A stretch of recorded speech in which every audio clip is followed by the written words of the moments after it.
Hello there, and welcome to Deep Earth Stories. Get comfortable, turn the lights down if you can. Because what we are about to explore together has been waiting a very, very long time for someone to listen. But before that, tell me in comments where are you listening from and what time is there right now. Tonight we are going to do something a little different. We are going to slow down. All the way down. If you're lying in bed right now, maybe in the dark, maybe with headphones resting softly over your ears, I want you to know that you are in exactly the right place. There is nowhere else you need to be. Nothing else you need to do. The day is finished. The world outside can wait. Right now, in this quiet moment. All that exists is your breath, the warmth of wherever you're resting, and this story. So let yourself settle a little deeper. Take one slow breath in, hold it gently for just a second, and let it go. Good.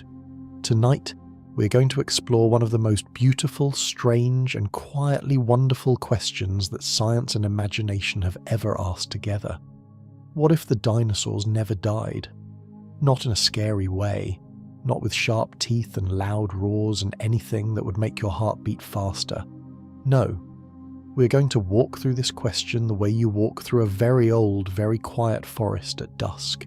Slowly, carefully, noticing everything, feeling the deep, calm weight of millions of years stretching out in all directions around us. What if, 66 million years ago, the sky had stayed clear? What if the asteroid had missed? What if the great extinction had never come? What kind of world would have grown from those ancient roots? What creatures might walk the earth today? And what would that mean for us? For the strange little mammals that eventually became human? These are the questions we will drift through tonight. There are no wrong answers here.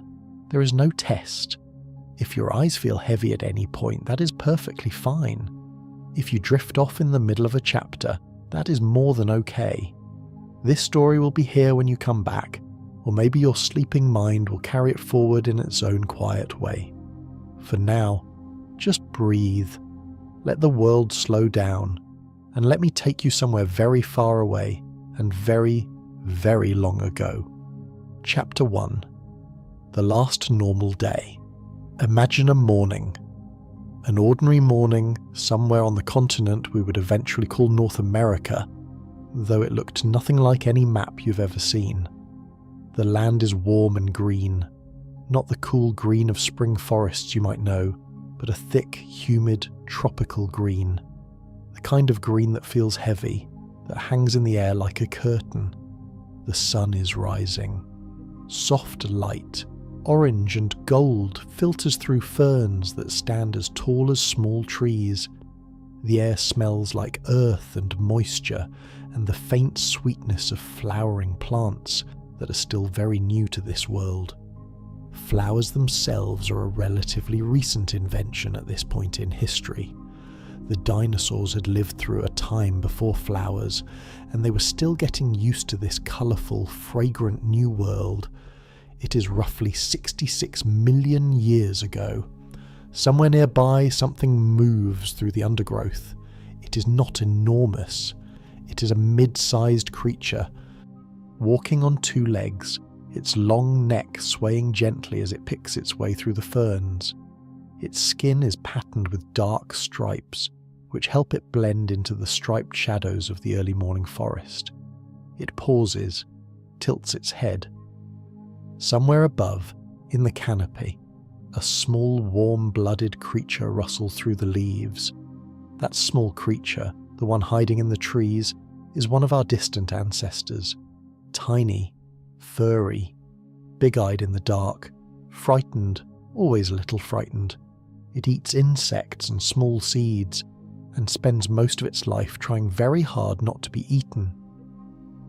The two-legged creature below does not look up.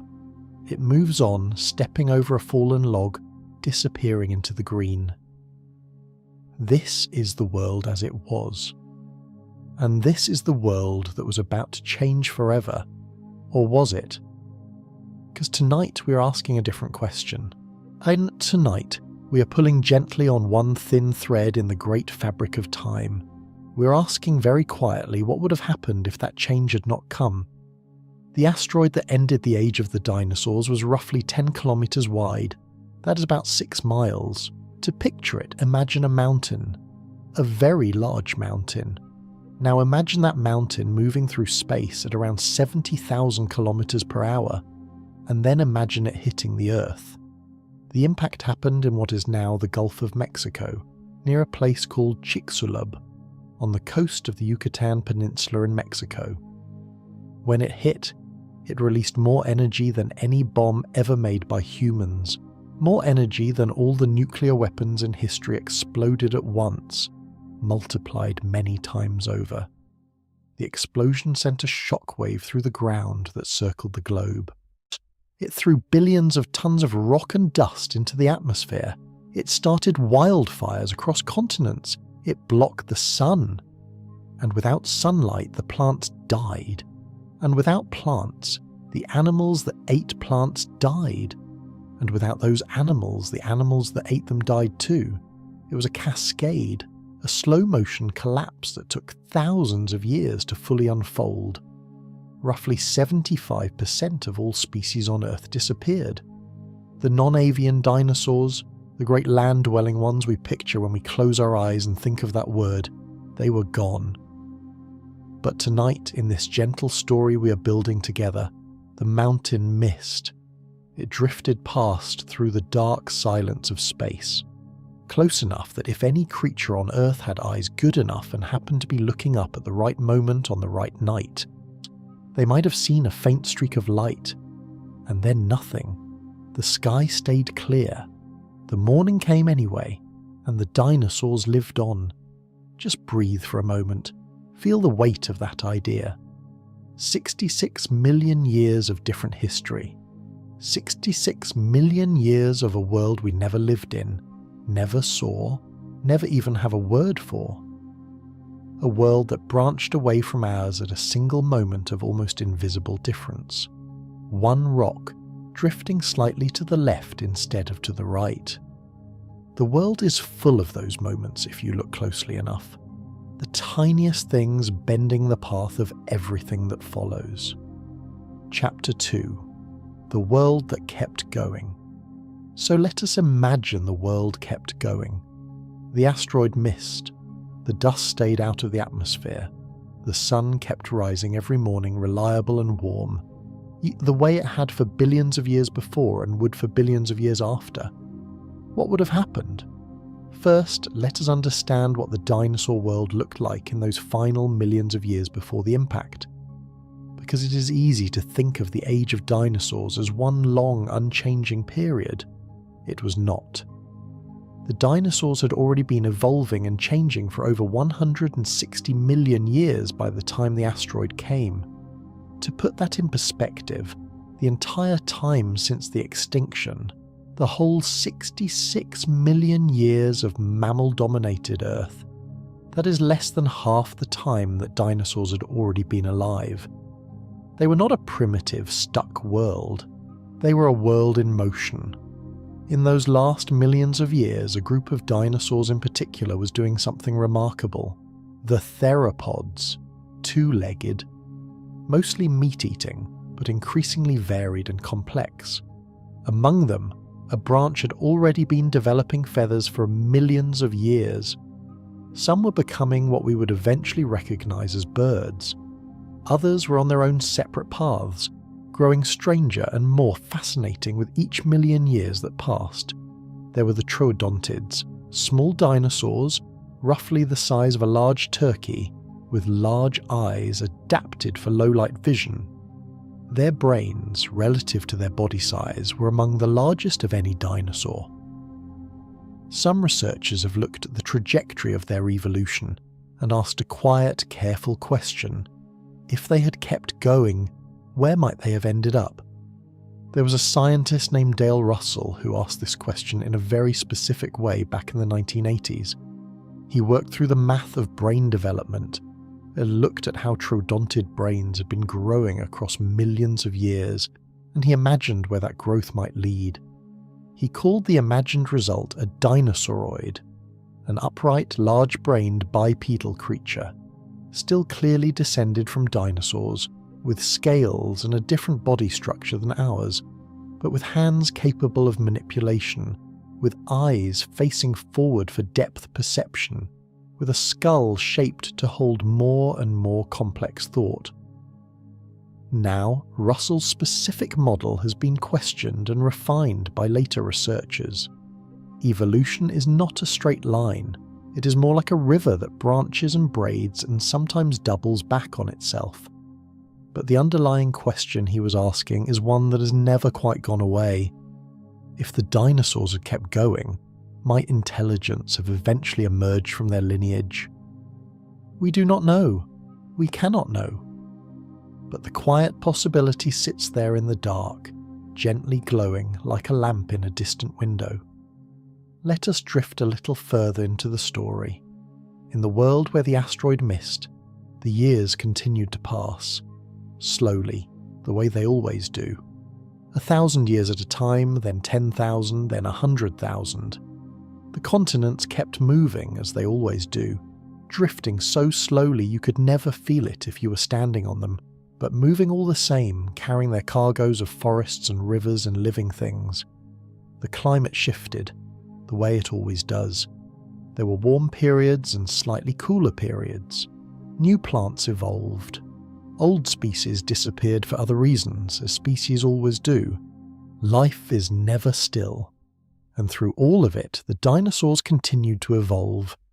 Some of the large plant-eaters, the long-necked giants we call sauropods, would likely have continued their slow, magnificent existence.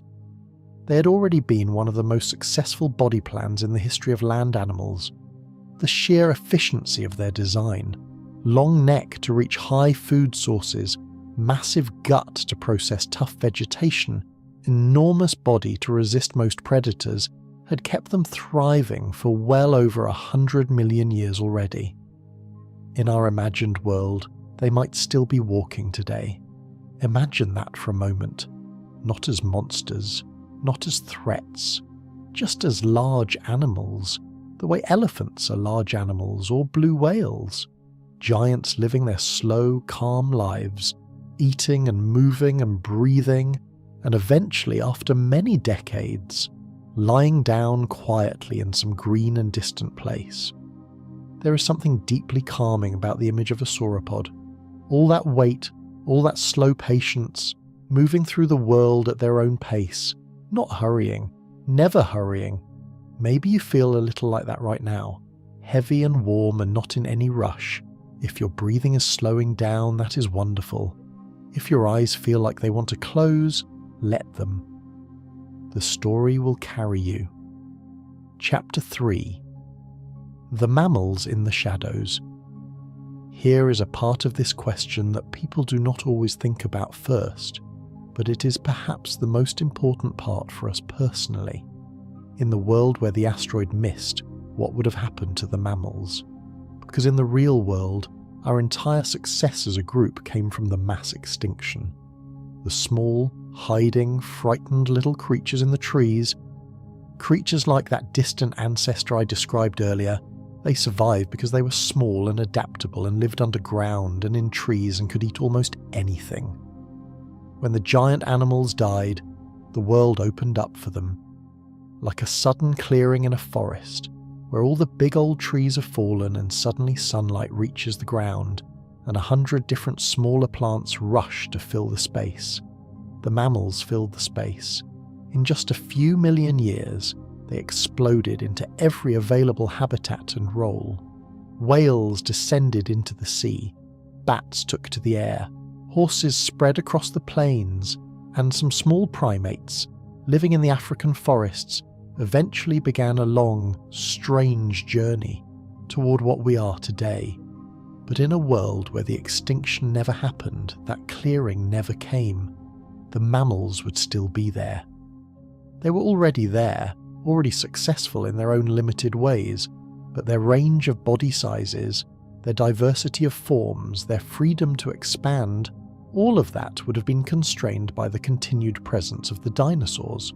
This does not necessarily mean the mammals would have stayed tiny and frightened forever. Evolution finds ways.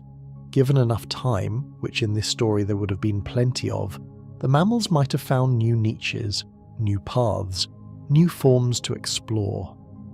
Perhaps in the shadows of a different kind of world, very different kinds of mammals would have emerged. But the specific path that led to us, to humans, to language and fire and writing and sleep stories on the internet, that path almost certainly would not have happened. Not because we were somehow fated not to exist, but because the specific set of pressures and opportunities that shaped our particular branch of the primate family tree simply would not have been there. That is a thought worth sitting with for a moment. We exist because of a rock, because of a specific unrepeatable event 66 million years ago, because of pure random chance. And there is something deeply peaceful about that, if you let yourself feel it. We are not here because we were designed or planned or inevitable. We are here because the universe, in its great and indifferent rolling forward, happened to arrange things in a way that eventually, after billions of years and countless small accidents, produced you, lying here, breathing, listening to this quiet voice in the dark. How unlikely you are, how extraordinary. For a moment, just breathe. Feel how strange and beautiful it is to exist at all. Chapter 4. A different sky. Let us wander a little further now. Let us not just think about what the dinosaurs would have become, but about what the whole world would have felt like, looked like, smelled like, if they had never gone away. Imagine a sky, not the sky we know, with its jets and satellites and the faint orange glow of cities on the horizon. Imagine a sky over this alternate world, maybe 40 million years after the asteroid missed. The continents have continued their slow drift. Africa has moved closer to Europe. India has fully collided with Asia, and the Himalayas are rising, though more slowly than in our world, because in our world that collision was partly a result of the specific pressures and changes brought by the post-extinction world. The sky is enormous, very blue, very clear, and in it something is flying. Not birds exactly, or rather, not only birds. Because in this world, the pterosaurs, those ancient flying reptiles that lived alongside the dinosaurs but were not technically dinosaurs themselves, they might have survived too. In our world, they went extinct along with the non-avian dinosaurs. But in a world where the asteroid missed and the catastrophe never came, they might have continued on. The largest pterosaurs were astonishing creatures. Quetzalcoatlus, one of the biggest, had a wingspan estimated at around 10 to 11 meters. That is roughly the wingspan of a small airplane. They could stand as tall as a giraffe when on the ground. They may have been able to fly thousands of kilometers without stopping. Riding thermal updrafts high above the landscape. Imagine looking up and seeing one of those. Not frightening, the way our minds immediately want to make it. Just enormous. Just real. Moving through the sky with that impossible slow grace that very large flying things have, where their size makes even fast movement look unhurried. It would be like watching a cloud with purpose, a cloud that breathed. Below the landscape rolls on, forests of flowering trees, which by this point in our alternate history would be ancient and deeply established. Rivers winding through valleys, wide plains of ferns and cycads and the ancestors of grasses, and through it all the varied, evolving 60 million years further along descendants of the dinosaurs. Some of them would be recognizable, perhaps. The basic body plans of the most successful groups tend to persist through evolutionary time because they work. Long-necked plant-eaters, large and slow and calm, grazing in the soft morning light. Smaller, quicker creatures darting through the undergrowth, their feathers catching the light in flashes of colour. but many of them would be utterly unrecognizable to us. 60 million years is a very long time. To put it in perspective, 60 million years ago in our real world, horses were the size of small dogs. Whales were still walking on land. The great apes that would eventually produce humans did not yet exist. The world 60 million years ago looks so different from our world today that it might as well be another planet. So imagine the world of the dinosaurs 60 million years after they continued living. It would be just as different from the dinosaur world we know as our world is from the Eocene. It would be something new, something we have no name for yet, and that is a strangely restful thought, is it not? That the world is always becoming something we have no name for yet. That change is not something to be feared, but simply something that happens. The way water flows, the way seasons change, the way your breathing slows at the end of a long day. The world turns slowly, and so do we. Let your shoulders drop if they have crept up while you were thinking. Let your jaw unclench if it was holding any tension. You do not need to hold anything right now. Sleep, reset. If you have been listening for a while now, this is a good moment to notice how you feel. Maybe your eyes are already closed. Maybe you've been letting the words wash over you like soft water, not holding on to each one, just letting them flow past. That is exactly right. That's exactly how this is meant to work. You do not need to remember any of this. You do not need to take notes or understand every detail. This is not a lecture. This is a bedtime story about time and evolution and the strange, quiet miracle of the world keeping going no matter what. If you feel like yawning, go ahead. Yawning is your body's way of preparing for deeper rest. It is a kindness your body does for itself. Notice the weight of your body, where you're resting, the warmth of whatever is covering you, the way the room is quiet or mostly quiet or filled with the sounds that you have learned to find comforting. You're safe, you're warm, you're exactly where you're supposed to be. If you drift off here, the story will be here when you want to return. And if you never return tonight, that is fine too. You've already travelled a long way, 66 million years back and then forward again through forests and skies and slow green mornings on a planet that has always been becoming something new. That is enough for now, more than enough. But if you're still here, still breathing along with me in the quiet dark, then let us go just a little further. Chapter 5. The Feathered World. I want to spend some time with feathers, because one of the most astonishing discoveries of the last few decades of dinosaur science is that feathers were not invented by birds. Birds inherited them. Feathers existed long before anything we would call a bird. They were a dinosaur invention, and they were spread across many different branches of the dinosaur family tree in ways that we are still discovering. We used to picture dinosaurs as grey-green, scaly, cold creatures, like giant lizards. That image is now almost certainly wrong.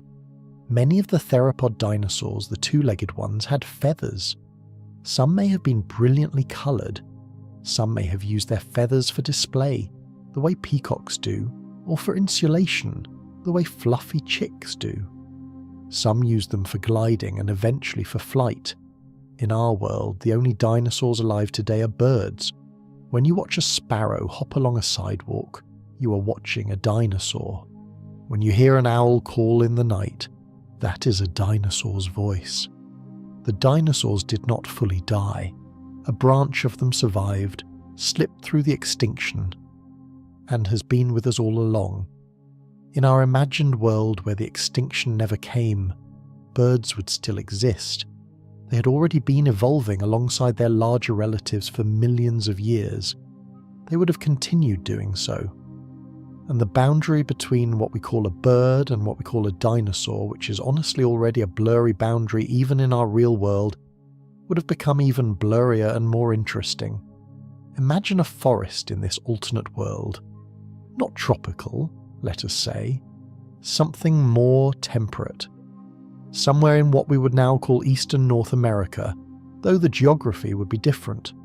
Rolling hills covered in old, dense forest, streams running cold and clear between mossy rocks, morning mist lying low in the valleys, and in the trees, in every tree feathers, colour everywhere. Yeah, not just birds as we know them, but every shape and size of feathered creature. Small ones no bigger than your fist darting between branches so fast they blur. Medium ones, crow-sized, sitting still in the high canopy and watching the forest floor below with those slightly unnerving forward-facing eyes that suggest better depth perception, suggest something that notices detail, something that weighs what it sees. And larger ones, perhaps the size of turkeys or small dogs, moving through the undergrowth in small groups, communicating in low, soft calls, and below them all, on the forest floor, moving through the ferns on quiet, padded feet, one of the descendants of those troodontids. 40 million years of further evolution past the point where we lost them. What would it look like? We honestly do not know. It might look like something you could not easily categorize. Neither quite a bird nor quite what we mean when we say dinosaur. Something in between. Something new. Maybe it has hands. Not hands like ours, but something functional. Something that can pick up objects and turn them over, examine them. Something that can pull bark off a log to reach the insects underneath. Maybe it lives in a social group. Many theropods seem to have shown signs of social behaviour. Nesting in colonies. Perhaps some level of cooperative hunting or cooperative care of young. Maybe it makes sounds. Complex ones. Beyond the simple calls and songs of the birds we know. Something that begins to approach what we would hesitantly, carefully, not wanting to overstate it, call communication. We're drifting into speculation here. Real, honest speculation. And that is fine. That's part of the beauty of this question.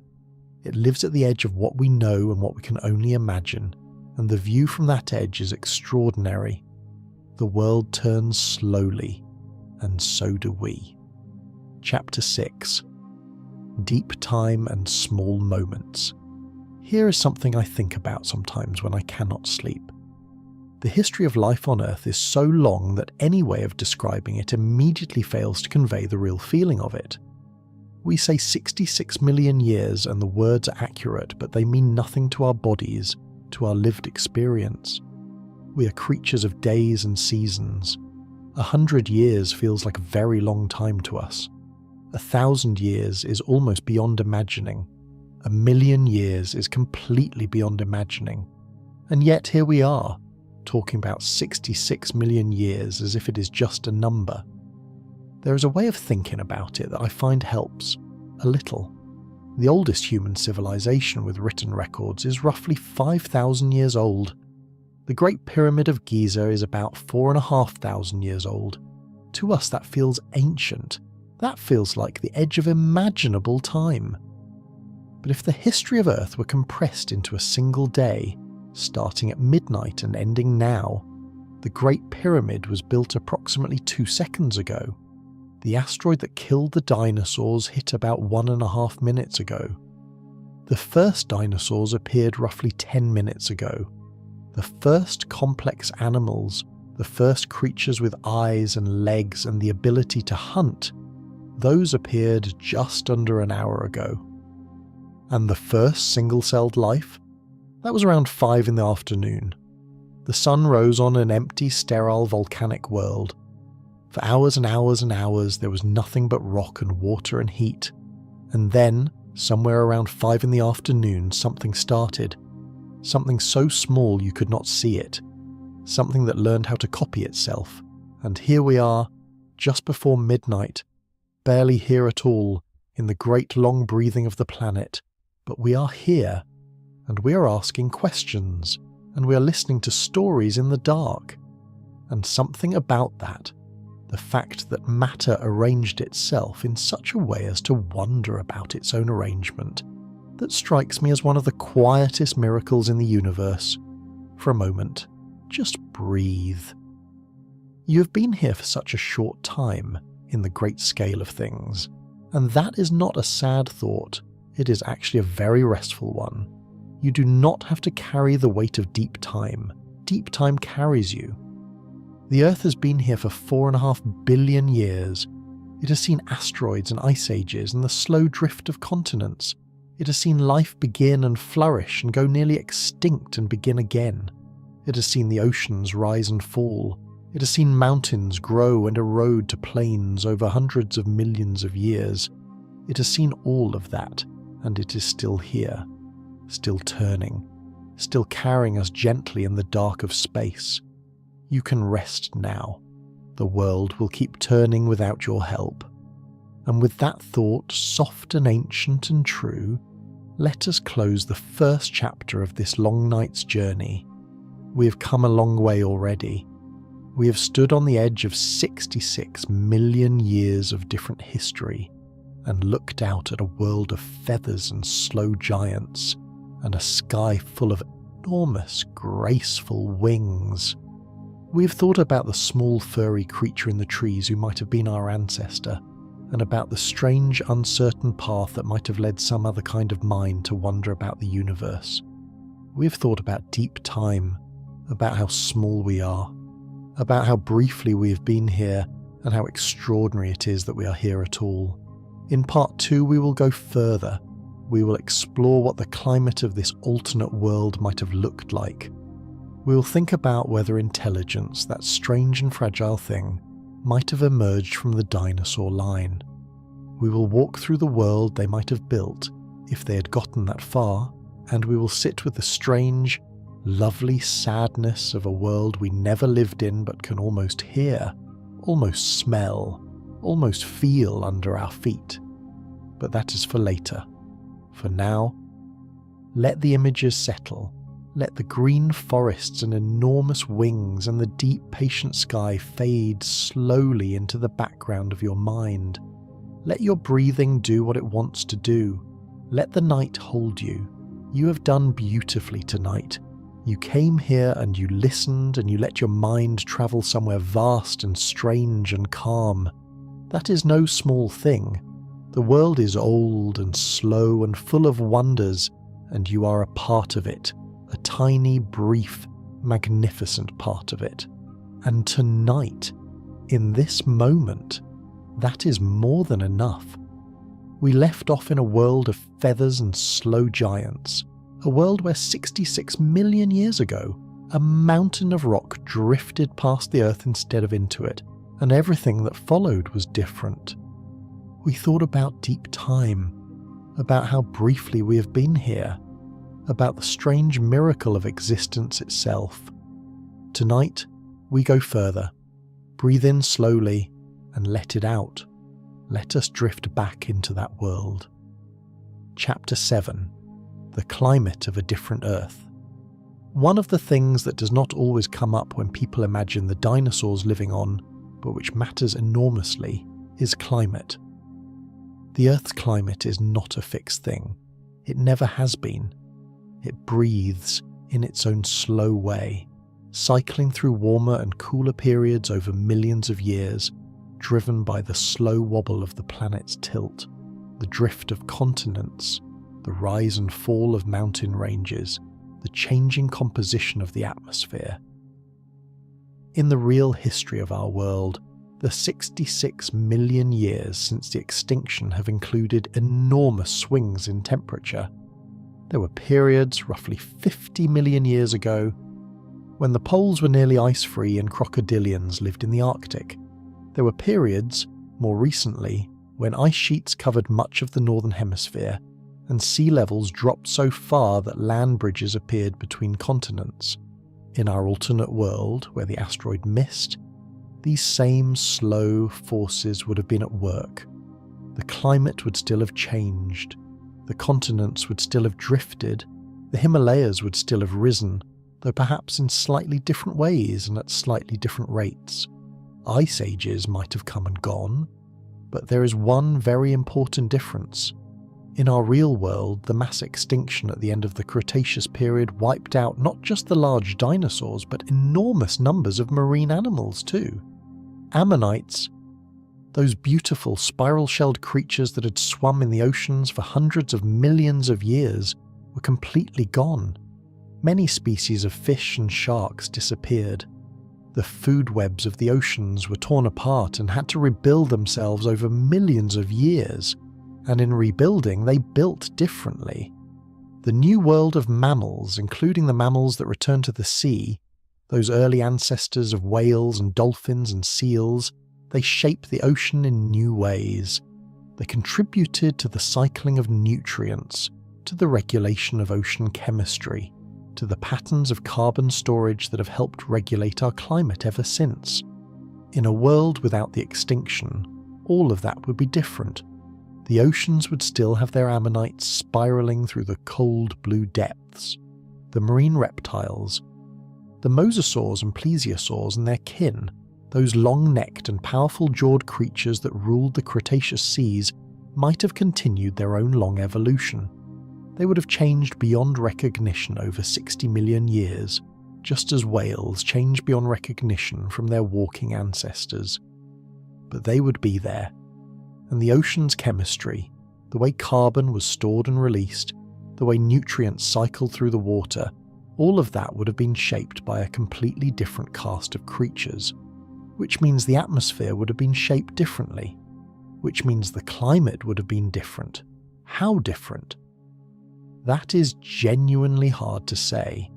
The forces involved are so complex, so interwoven, that even the most sophisticated models can only give us rough guesses. It might have been slightly warmer overall. It might have had different patterns of rainfall and drought. The ice ages that shaped so much of our world's recent history might have come at different times, or been less severe, or more severe. What we can say is that it would not have been the same world, and those differences in climate would have shaped the evolution of every living thing in ways that ripple outward in all directions, impossible to fully trace. This is one of the things I find most humbling about the question of what might have been. The world is not a machine with a few levers you can adjust and then predict the outcome. It is an enormously complex, deeply interconnected living system, and changing one thing changes everything else, in ways that cascade and compound over millions of years until the world you end up with is something completely unimaginable from the starting point. Which means that our alternate world, 66 million years on, is not just the same world with dinosaurs still in it. It is a fundamentally, thoroughly, completely different world. Different forests, different oceans, different sky, different everything, and we, in all likelihood, would not be in it. Lie with that for a moment. Not with sadness, just with curiosity. With the quiet wonder of someone who has been given a glimpse of a door that was never opened. The world turns slowly, and so do we. Chapter 8. Could intelligence have evolved? This is the question that sits at the heart of the whole conversation, is it not? Not just whether the dinosaurs would have survived, but whether, given enough time, they might have done what we did. Whether some branch of their great and ancient family might have eventually developed something like a mind that wonders, a mind that asks questions, a mind that looks up at the stars and wants to know what they are. Let us think about this carefully and gently, without rushing to any conclusions. Intelligence, the kind of intelligence we mean when we talk about human intelligence, is a very specific thing. It involves not just a large brain, but a particular kind of brain. One that can hold many things in mind at once. One that can imagine things that do not currently exist. One that can use symbols, which is to say sounds or marks that stand in for real things, and string those symbols together into language. Is one that can pass what it has learned to the next generation not just through genes, but through teaching and story. This kind of intelligence is, as far as we know, very rare. It may have evolved only once on Earth, in our particular branch of the primate family. The other great apes, chimpanzees and gorillas and orangutans, are remarkably intelligent by any reasonable measure, but they have not built cities or written books or wondered about dinosaurs. something in the specific sequence of pressures that shaped our lineage, the move out of the trees onto the savannah, the particular demands of a social life in large groups, the specific anatomy of our hands and throats, and the architecture of our particular kind of brain, something in that specific combination produced language and abstract thought and everything that followed. So the question is, could a different combination, a combination driven by the pressures and opportunities of a dinosaur-dominated world, have produced something similar? The honest answer is that we do not know, and no one knows, and anyone who tells you confidently one way or the other is going beyond what the evidence can actually support. But we can think about it carefully. The true dontids, those small-brained by our standards but large-brained by dinosaur standards theropods, were not the only candidates. Over 60 million years of further evolution, entirely new lineages might have emerged that we cannot currently imagine, because they would be descended from creatures that were just beginning to show complexity at the time our record of them ends. What we do know is that large brains are expensive. They use a lot of energy. They only evolve when the benefits clearly outweigh the costs, and in environments with complex social dynamics, complex food-finding challenges, and a long developmental period in which young animals can learn rather than relying entirely on instinct, the benefits of intelligence can be very high.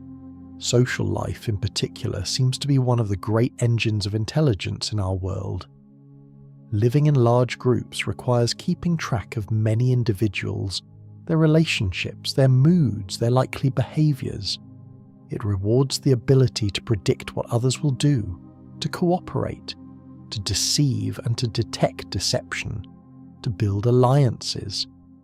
These cognitive demands, over many generations, seem to drive the development of more and more sophisticated brains.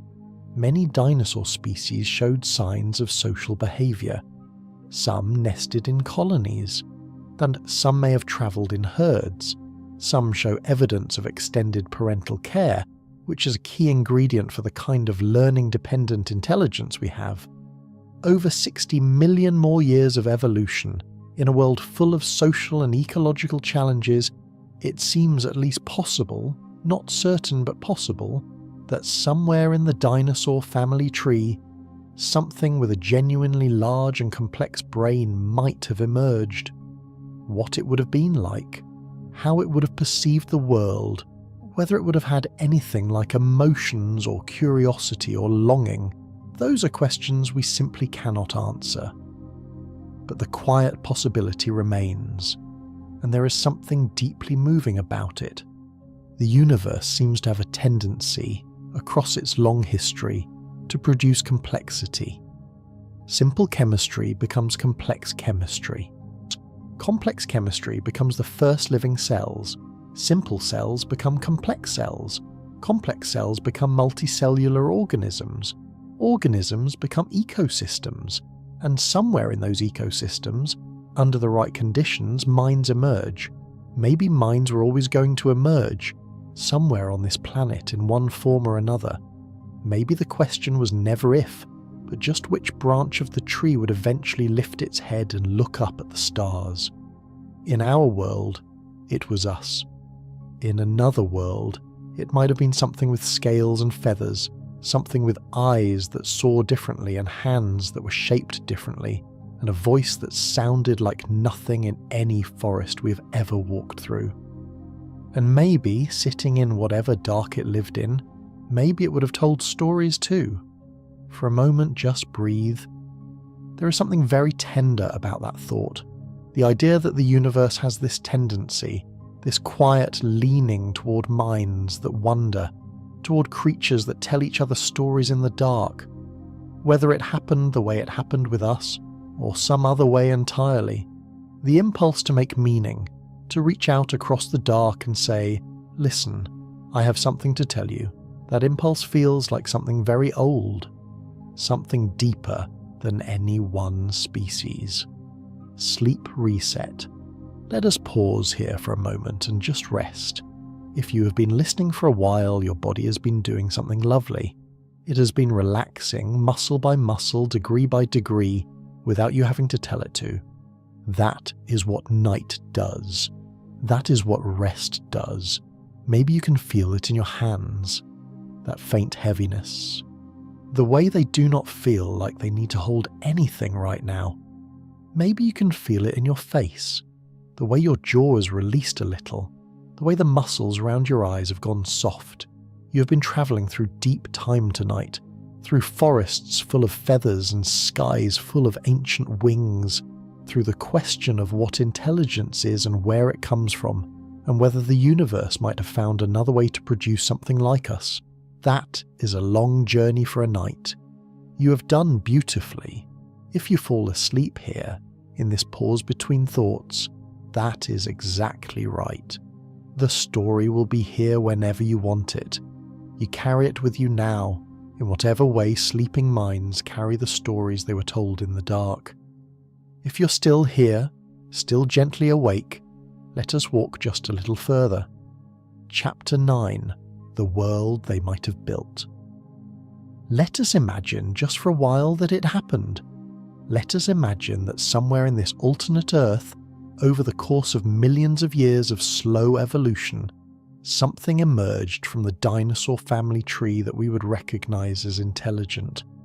Not human, not like us in most ways, but thinking, learning, communicating, building in some fashion on what the generation before it had learned. What would that world look like? First, it would almost certainly look nothing like our world. Nothing like our cities or our roads or our screens and lights. Because even if we allow that intelligence emerged, the shape it took would have been constrained by the body that carried it, and that body would have been very different from ours. Consider hands. Our particular form of intelligence is deeply tied to our particular kind of hands. The human hand, with its opposable thumb, its fine motor control, its ability to manipulate very small objects with great precision, is one of the key enablers of human technology.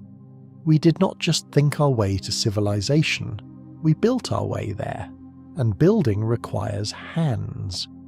A theropod ancestor would have had 4 limbs and hands shaped very differently from ours. The early theropods had 3-fingered hands with claws. Over millions of years, those hands would have continued to evolve, shaped by whatever the environment rewarded.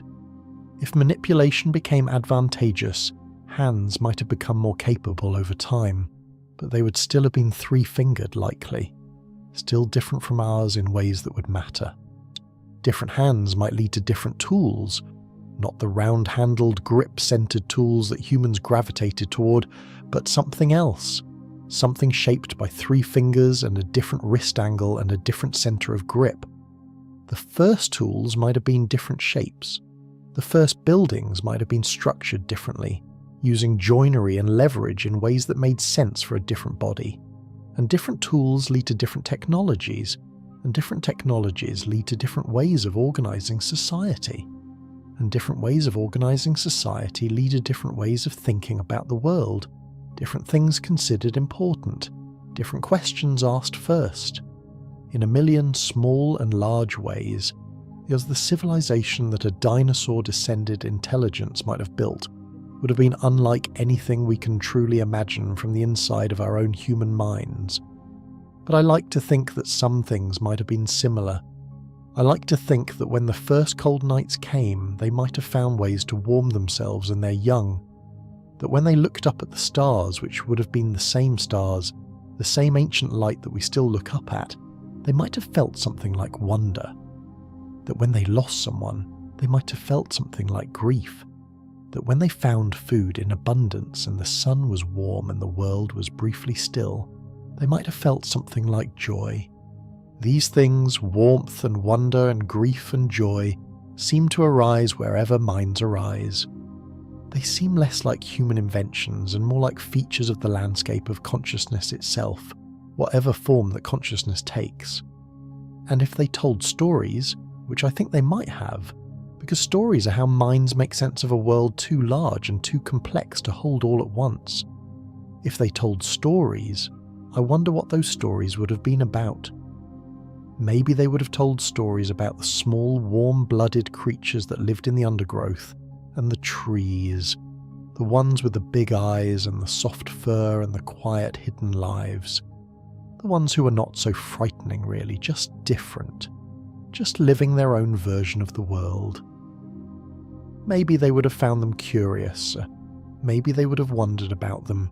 Maybe, sitting in their own version of the dark, they would have told each other, in whatever language they'd made, listen, I want to tell you about these small creatures, where they came from, what they feel, how strange and brief their lives are, how extraordinary it is that they exist at all. The world turns slowly, and so do we. Chapter 10. The oceans still full. Let us go to the sea for a moment. There is something about the ocean that reliably calms the mind. Even just thinking about it, the sound of it, the weight of it, the way it moves without stopping and without any particular urgency. Just in and out, in and out. In our alternate world, the oceans are full of things we've never seen. The mosasaurs, those powerful marine reptiles that in our world went extinct with the dinosaurs. In this world, they had 66 million more years to evolve. They were already remarkable. And some of them were 15 meters long, longer than a city bus, with jaws powerful enough to crush almost anything. They were fast and intelligent by the standards of their time, and they were still evolving when, in our world, time ran out for them. Given 66 million more years, what would they have become? Perhaps they would have grown larger. Some evolutionary lineages, when freed from certain pressures, tend toward increasing size over time, at least for a while. The mosasaur lane, already large, might have produced creatures that rivaled or exceeded the size of blue whales, or perhaps they would have gone the other direction. Smaller, more agile, more social. Intelligence in marine environments seems to follow a path towards sociality and communication. The dolphins and whales of our world are among the most cognitively sophisticated animals we know, and much of that sophistication is tied to their complex social structures and their reliance on sound to communicate across long distances in dark water. Might the mosasaur descendants have gone that way? Might they have developed complex calls, complex social bonds, complex learned behaviours passed down through generations? Might the oceans of the alternate Earth ring with a kind of singing we have no reference for, low and resonant and ancient, travelling hundreds of miles through cold, deep water? We cannot know, but the question is a beautiful one to hold. And the ammonites, those spiral-shelled cephalopods that disappeared so completely in our world that we know them now only through their stone ghosts, right, their fossils preserved in rock. In the alternate world, they would still be spiralling through the water, still producing their elaborate shells in patterns that, even after hundreds of millions of years of evolution, had never stopped being beautiful. Imagine a tide pool in this world, low tide on some rocky shore, somewhere warm. The late afternoon light is flat and golden, coming in at a low angle over the water. The pool is full. Small things move in it. Tiny fish dart between the rocks. A crab, not so different from the crabs we know because crabs are among the great success stories of evolution and have changed relatively little over long periods. A crab moves slowly along the bottom. And in the deeper part of the pool, just where the rock slopes away into darker water, a small ammonite drifts. Its shell is perhaps the size of your hand, perfectly coiled, the chambers inside it filled with gas that lets it regulate its buoyancy with exquisite precision. It moves with a gentle, pulsing motion, trailing its soft arms through the water. It is not looking at you. It has no idea you are there. It is doing what it has been doing, in one form or another, for hundreds of millions of years. Moving through the water, feeding, living. There is something very peaceful about the idea of the ammonites still being here, still carrying on, still making those perfect spirals. In our world they are gone, every last one, and their absence is one of those small, quiet griefs that science can sometimes produce in us. Not a sharp grief, not a personal one, but a soft, distant sadness for something beautiful that ended before we arrived. In this other world they are still here, and something about that, even in imagination, even knowing it is only a thought, is genuinely comforting. Chapter 11. A night sky, the same as ours. Here is one thing that would be exactly the same in both worlds. The stars. No matter which world we are in, no matter which creatures evolve to walk and breathe and wander under the sky, the stars would have been the same constellations, or rather the same stars, since constellations are just patterns we have named and the stars do not know we named them. The same moon still there, still pulling the tides, still rising full and orange on certain nights and thin and silver white on others. The same sun, still coming up every morning, still setting every evening. He is still painting the sky in those colours that seem to mean something even when we cannot say what. The universe above does not change based on what is alive below. And I find that thought very settling somehow. Whatever was happening on the ground, whatever creatures were living and dying and evolving and building and wondering, the sky above them was the same sky.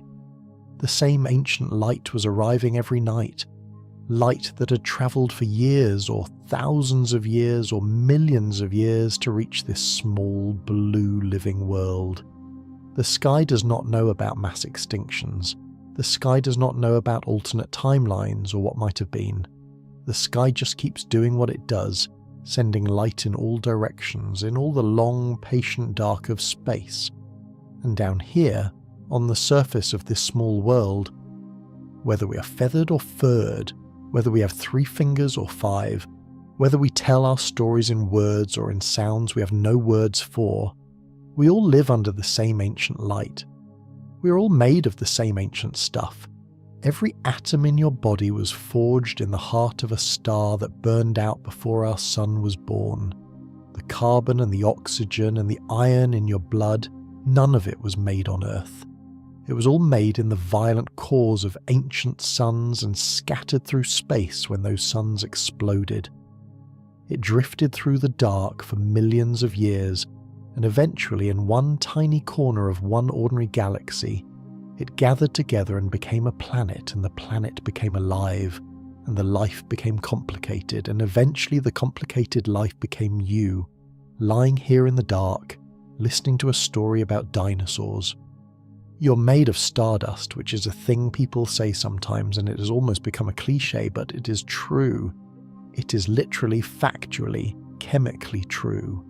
You're stardust that learned to breathe, stardust that learned to dream. For a moment, just breathe.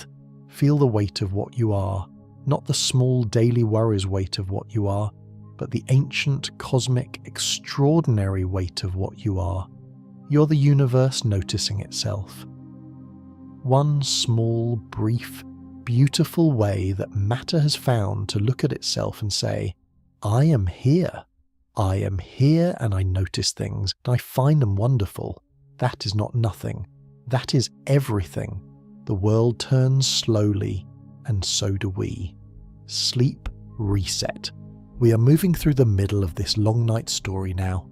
If you have been with us since the beginning, you have travelled through ancient forests and imagined skies full of enormous wings. You have thought about intelligence and hands and the shapes that different bodies might have made of the world. You have floated in warm seas full of spiralling shells and listened, in imagination, to the singing of creatures in dark water. That is a beautiful journey, a long one. Notice how your body feels right now, not in a critical way, just with curiosity. Is there anywhere that still holds tension? Your shoulders maybe, or the space between your eyebrows. Anywhere that is still holding on to the day. You do not need to hold on anymore. The day is finished. Whatever it held, whatever it asked of you, it is done. It is becoming memory even now, softening at the edges the way all days do when the night comes. Let it soften. Let your breathing find its own rhythm, the slow, natural rhythm that your body knows how to find when nothing is demanding anything of it. If you're still awake, you're doing beautifully. And if you're beginning to slip away, that is even more beautiful. Either way, the story continues. Chapter 12. What the fossil record tells us. Let us come back to the real for a moment. Back to the solid, careful, beautifully imperfect science that underlies all of this imagining. Because the alternate world we have been building tonight is not just fantasy. It is built on a real foundation of fossil evidence and evolutionary biology and climate science, and the hard, patient work of thousands of researchers who have spent their careers carefully reading the story that the rocks have to tell. The fossil record of the dinosaurs is astonishing. We have found their bones on every continent, including Antarctica. We have found their eggs, some with embryos still inside. We have found their footprints pressed into ancient mud that hardened into stone. We have found the impressions of their feathers. We have even found, in rare and extraordinary cases, some of the soft tissues of their bodies, preserved by unusual geological circumstances over millions of years. Each new discovery changes the picture, sometimes slightly, sometimes dramatically. The image of dinosaurs that scientists hold today is radically different from the image scientists held 50 years ago.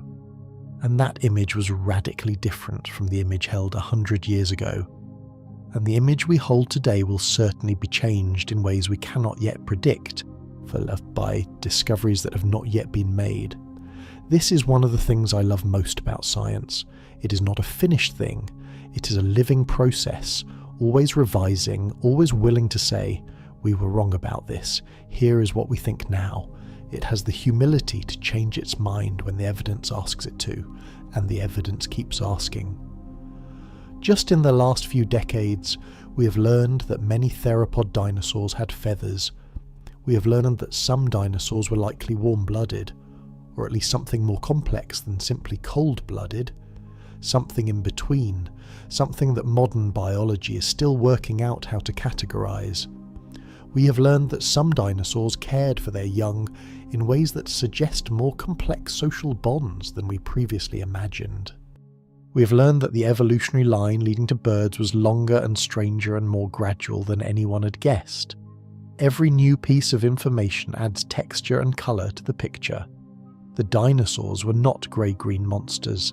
They were real animals. Complicated, specific, individual in their biology and their behaviour in ways we're only beginning to understand. And that realness, that specificity, that is what makes them so genuinely interesting to think about. Not as monsters, not as spectacles, but as fellow travellers in the history of life on this planet. As creatures who had billions of years of evolution behind them, and who were, in their own way, as complex and as worth knowing as anything alive today. They were here, they were real, and for 165 million years this was their world. 66 million years ago, for most of them, the world ended, and for us 66 million years later the world is this. The dark room you're lying in, the soft weight of the blanket, the quiet voice in your ear, the slow, ancient turning of the planet beneath you. We are the inheritors of a great emptiness, of a world that was cleared out and refilled. We live in the space that was opened when they died, and we are telling their story in the dark. The world turns slowly, and so do we. Let the images settle around you like leaves drifting down on a still autumn day. The alternate oceans with their ancient swimmers, the stars, the same stars, burning above all possible worlds, the fossil record, patient and incomplete and continuously surprising. The quiet thought that intelligence, wherever it emerges, might always find its way to stories told in the dark. You have done so much tonight. You have rested and wondered and travelled through time that stretches past the edges of imagination. We have come a long way together. We have stood at the edge of 66 million years of different history and looked out across it. We have thought about feathers and oceans and spiralling shells and the quiet possibility of minds that wonder. We have thought about stardust and deep time and the extraordinary improbability of being here at all. Now we go a little deeper, a little slower, a little further into the soft country of reflection.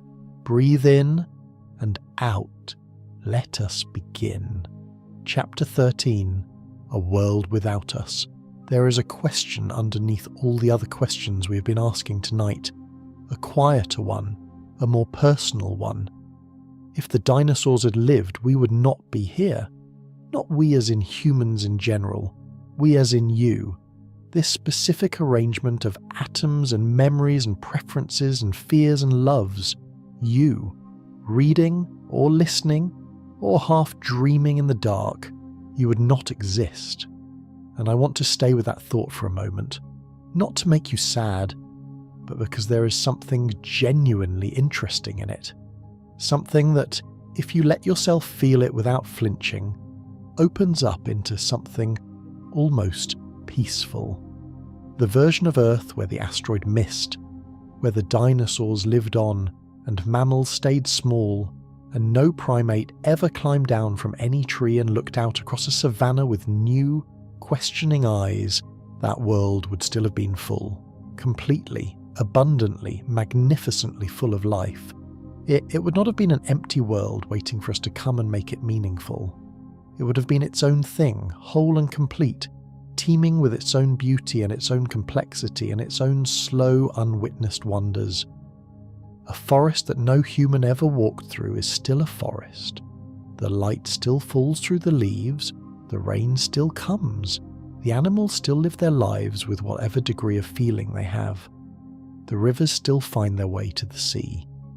The universe does not require a witness to be real.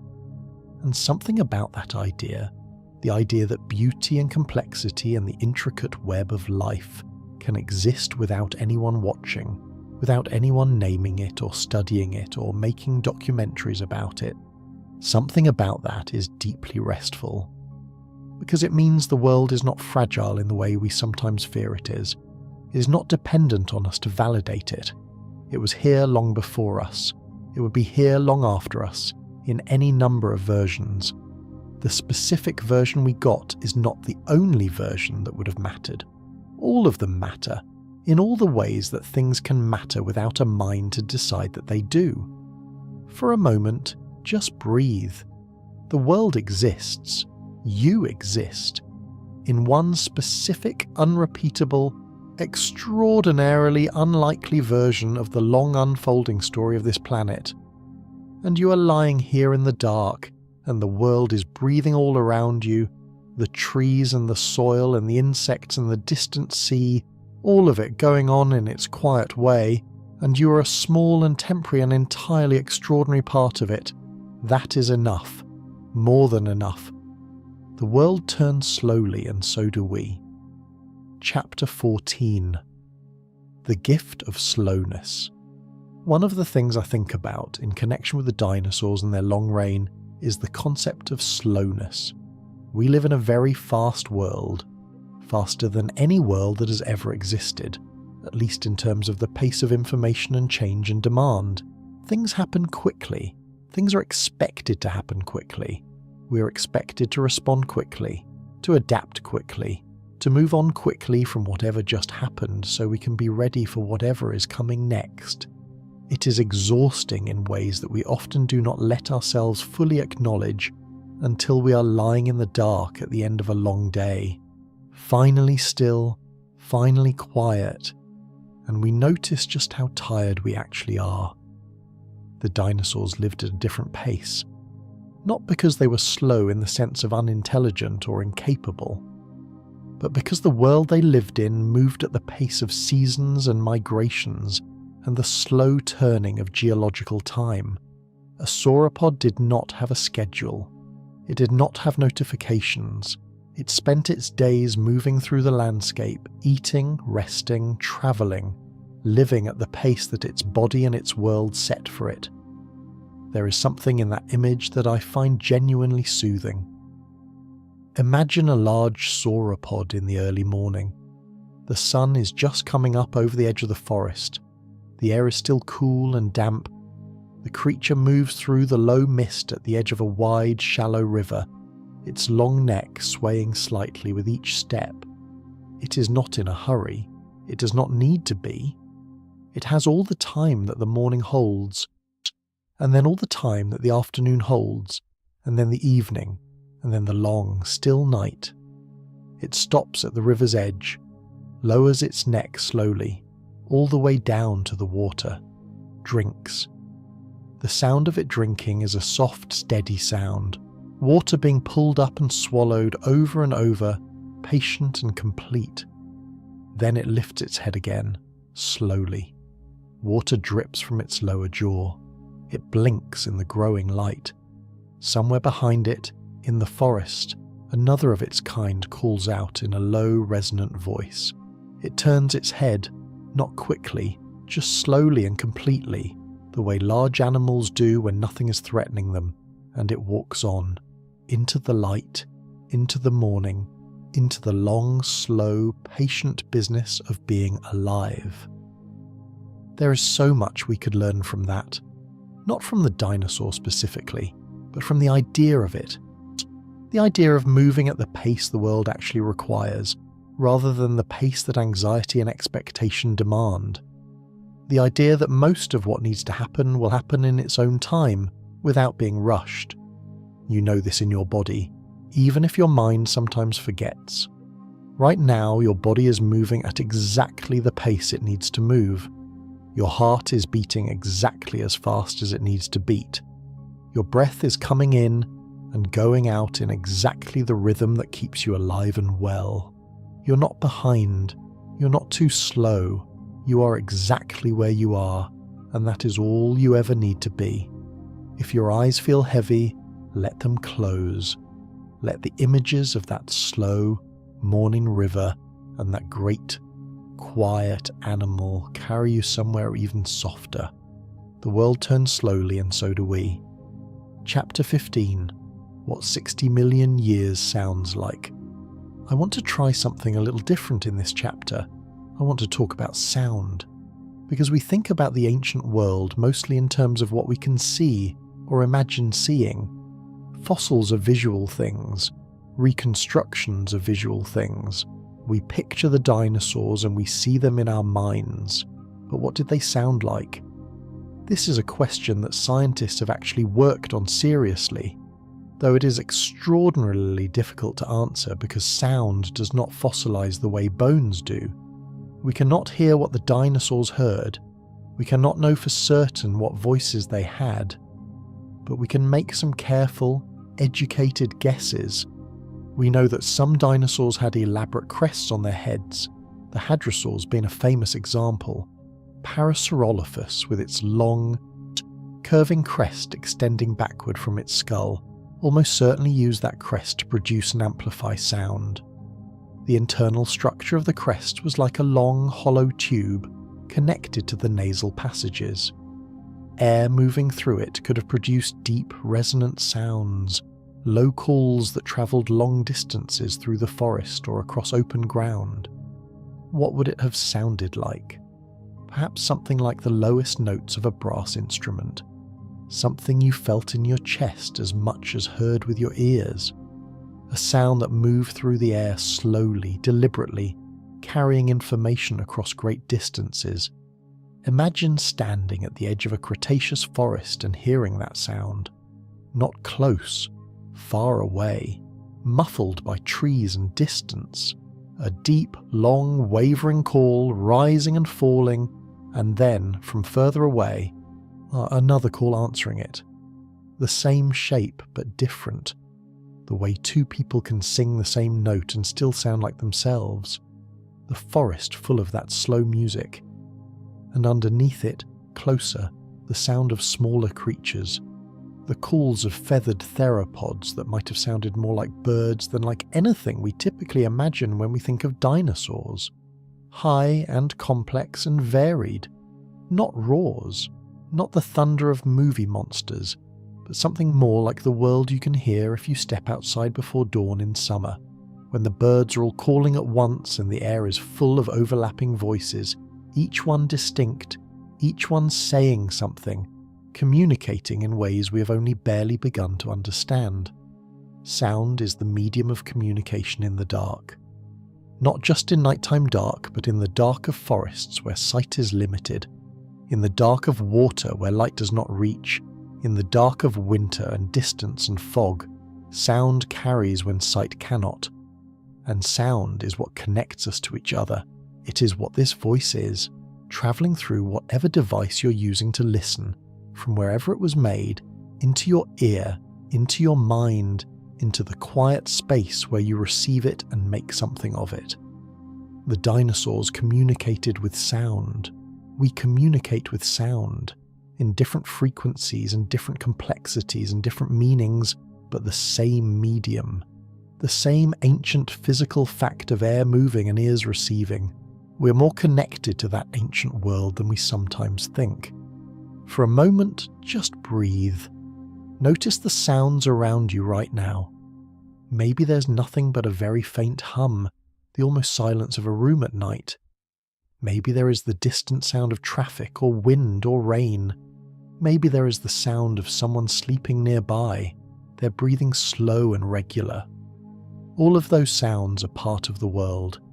They are the world speaking in its quiet way. Listen to them for a moment, not trying to identify them or respond to them, just receiving them. The world is full of sound, even in the quiet. It never completely stops speaking. Sleep reset. Here is a gentle place to rest if you need it. We're well into the third part of our journey now, and if you have been here since the beginning, you have been travelling for a long while. Through forests and oceans and questions about minds and the pace of ancient life. Through the sound of distant calls across a Cretaceous morning. That is a full journey, a satisfying one. If your body has been slowly, gradually convincing your mind that it is time to stop listening and start dreaming, listen to it. Your body is very wise about these things. It has been doing this for your whole life, through every night you have ever slept, finding its way to rest with or without your permission. Let it do its work. Notice your breathing once more, the way your chest or your belly rises slightly on the in-breath and falls on the out-breath. So simple, so continuous, so completely reliable that you never have to think about it. You have been breathing all your life without once having to decide to. That is a kind of grace, if you think about it. Your body takes care of the most important things so that your mind can be free to wander, to wonder, to listen to stories about dinosaurs in the quiet dark. Let your mind wander now. Let it take whatever part of this story it wants to keep and carry it into sleep. If you wake up and want to come back, the story will be here. Always. Chapter 16. The Patience of Stones. Let us talk about stones for a while. Specifically, let us talk about the stones that hold the memory of the ancient world. Fossils, sedimentary rock, the patient archive of life on Earth, laid down layer by layer over hundreds of millions of years. There is a place in Montana called the Hell Creek Formation. It is a series of rock layers that formed in the last years of the Cretaceous period, in the final few million years before the extinction. When researchers excavate there, carefully with small tools and great patience, they find the bones of the last dinosaurs, Tyrannosaurus rex, Triceratops, Edmontosaurus. These were the creatures that were alive in the final chapter of the dinosaur age. But in the same layers of rock, if you look carefully, you also find the remains of small mammals. Their tiny teeth, often, because teeth are very hard and tend to survive when softer bone does not. These are our ancestors, living alongside the dinosaurs, hiding from them, surviving in the shadows. and just above those layers, in the rock that formed right after the impact, there is a thin line.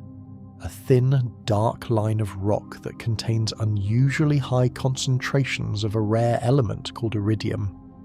Iridium is rare on Earth, but common in asteroids, whereas that thin, dark line marks the moment of the impact. It is called the KPG boundary, where K stands for Cretaceous and PG stands for Paleogene, the period that came after. Below the line, dinosaur bones. Above the line, nothing. The dinosaurs simply stop, and then, in the layers above, the mammals multiply. They grow, they diversify. The teeth get bigger and more varied. The bones get larger and more numerous. Life, finding its way forward. Every time I think about that thin, dark line in the rock, I feel something. A kind of quiet awe. An awareness of how thin the boundary is between one world and the next. How a line barely thicker than a page in a book can separate 165 million years of one kind of world from 66 million years of a completely different kind of world, the world before the line. The world after the line, and the line itself just the settled dust of a single terrible day. In our alternate world there is no such line. The rock just keeps going, layer by layer, a continuous record of a world that kept on in the same direction. The mammals stay small, the dinosaurs keep evolving, the layers keep accumulating season after season after season, each one pressing the ones below it deeper and harder and slower. And somewhere in those layers, if you knew how to read them, you could find the story. Not our story, a different story, one that was never told, because there was no one like us there to tell it. Until now. Until we, in our world, on our side of that thin dark line, imagined our way across. The world turns slowly and so do we. Chapter 17. Islands and Isolation. One of the most interesting things about evolution is what happens on islands. When a population of animals gets separated from the main group, isolated on an island by rising sea levels or by continental drift, or simply by the accident of a few individuals crossing open water and finding land, something remarkable begins. The isolated population starts to evolve on its own. Without the genetic mixing that connection to the main group would provide, and without the same set of pressures and predators and competitors, the isolated group takes its own path. Sometimes that path leads to giants. Animals that are small on the mainland can grow very large on islands, particularly if the island has no large predators and abundant food. Island evolution is responsible for some of the strangest and most wonderful animals in the history of life, and sometimes that path leads to miniaturization. Large animals stranded on islands with limited resources sometimes evolve towards smaller and smaller body sizes over thousands of generations, because smaller bodies need less food and can survive on what the island provides. On the island of Cyprus during the last ice age, there were miniature hippos and miniature elephants, perfectly formed, just much smaller. The elephant of Cyprus was roughly the size of a large pig, living its small island life in its small island world. On the island of Flores in Indonesia, researchers found the remains of a tiny species of human, Homo floresiensis, who lived there alongside miniature elephants and giant lizards until fairly recently in geological terms. They were small, around a metre tall, with smaller brains than modern humans, but evidence suggests they used tools and fire. They were a separate branch of the human family tree, evolving in isolation, becoming something new. Evolution on islands is evolution set free from its usual constraints.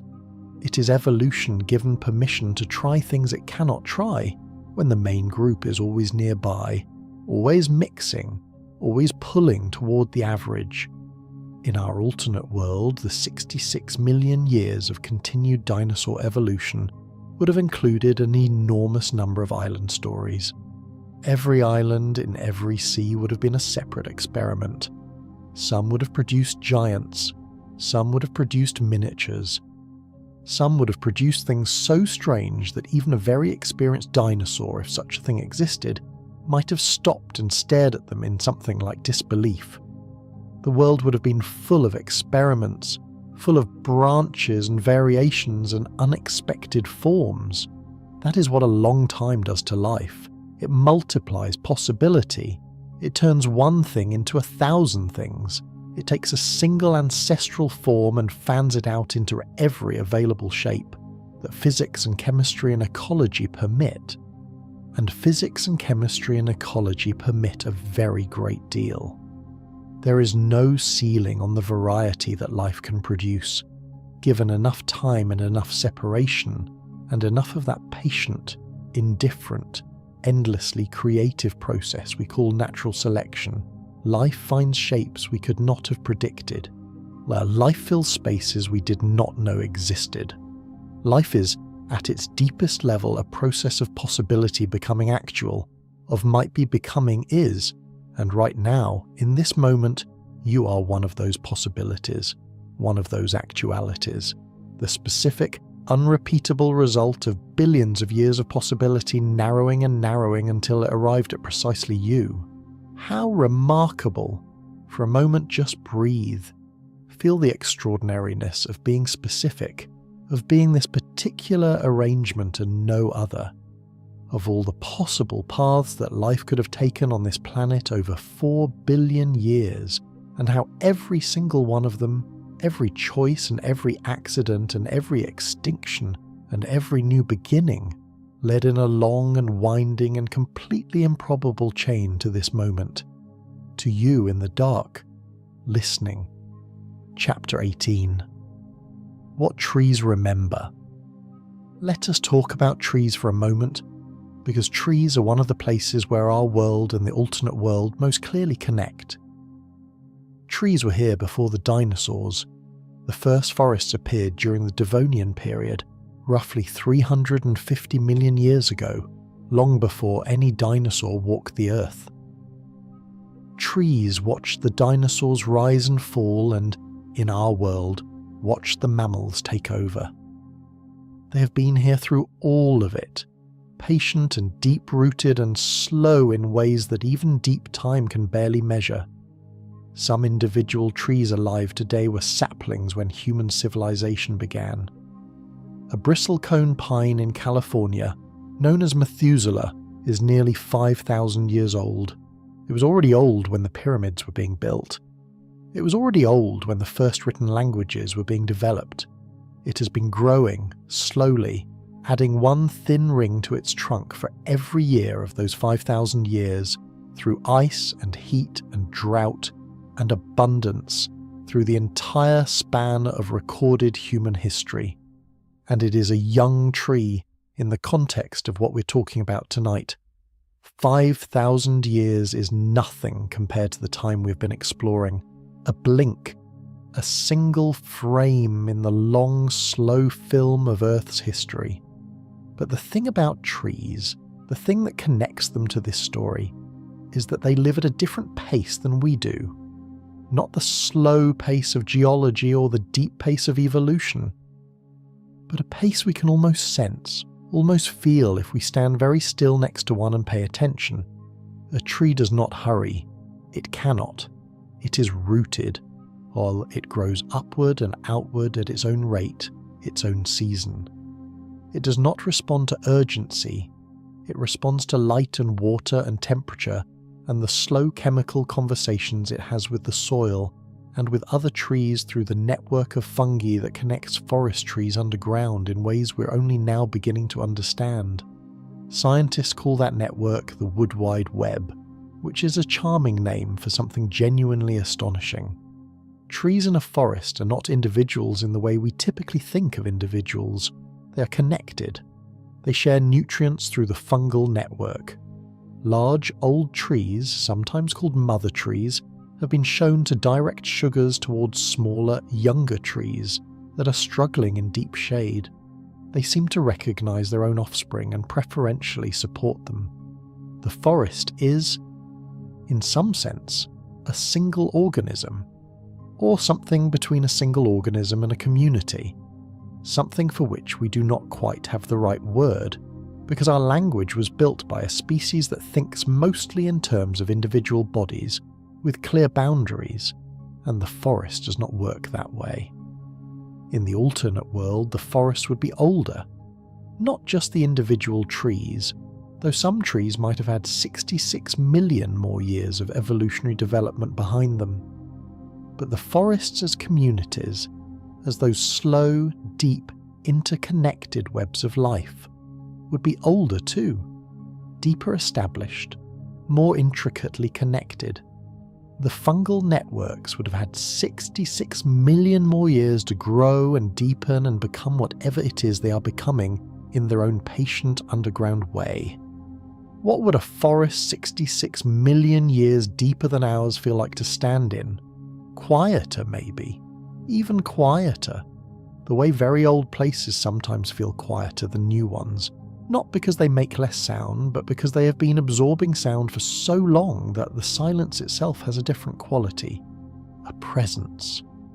I like to imagine standing at the edge of such a forest just at dusk, when the light is going gold and the air is beginning to cool, the trees so large that you cannot see the sky through them, the forest floor soft under your feet, deep layers of fallen leaves and soil built up over millions of years, the smell of it deep and rich and complicated, more complex than any soil smell you have ever encountered.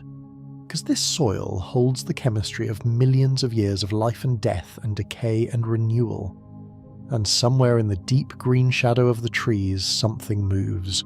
Not frightening, just present, just alive. The world turns slowly, and so do we. Chapter 19. The Kindness of Extinction. This chapter has a somewhat difficult title, so let me explain what I mean by it very carefully and gently before we go any further. Extinction is not kind in the moment. When the asteroid hit, or when any extinction event unfolds, there is nothing kind about it. It is loss. It is the end of specific, irreplaceable things. Every species that goes extinct takes with it something that will never exist again in quite that form. Its specific genetic code, its specific behaviours, its specific place in the web of life. Gone. That is a real loss, a genuine one. But extinction also opens. We talked about this earlier. About the clearing in the forest where old trees fall and sunlight reaches the ground.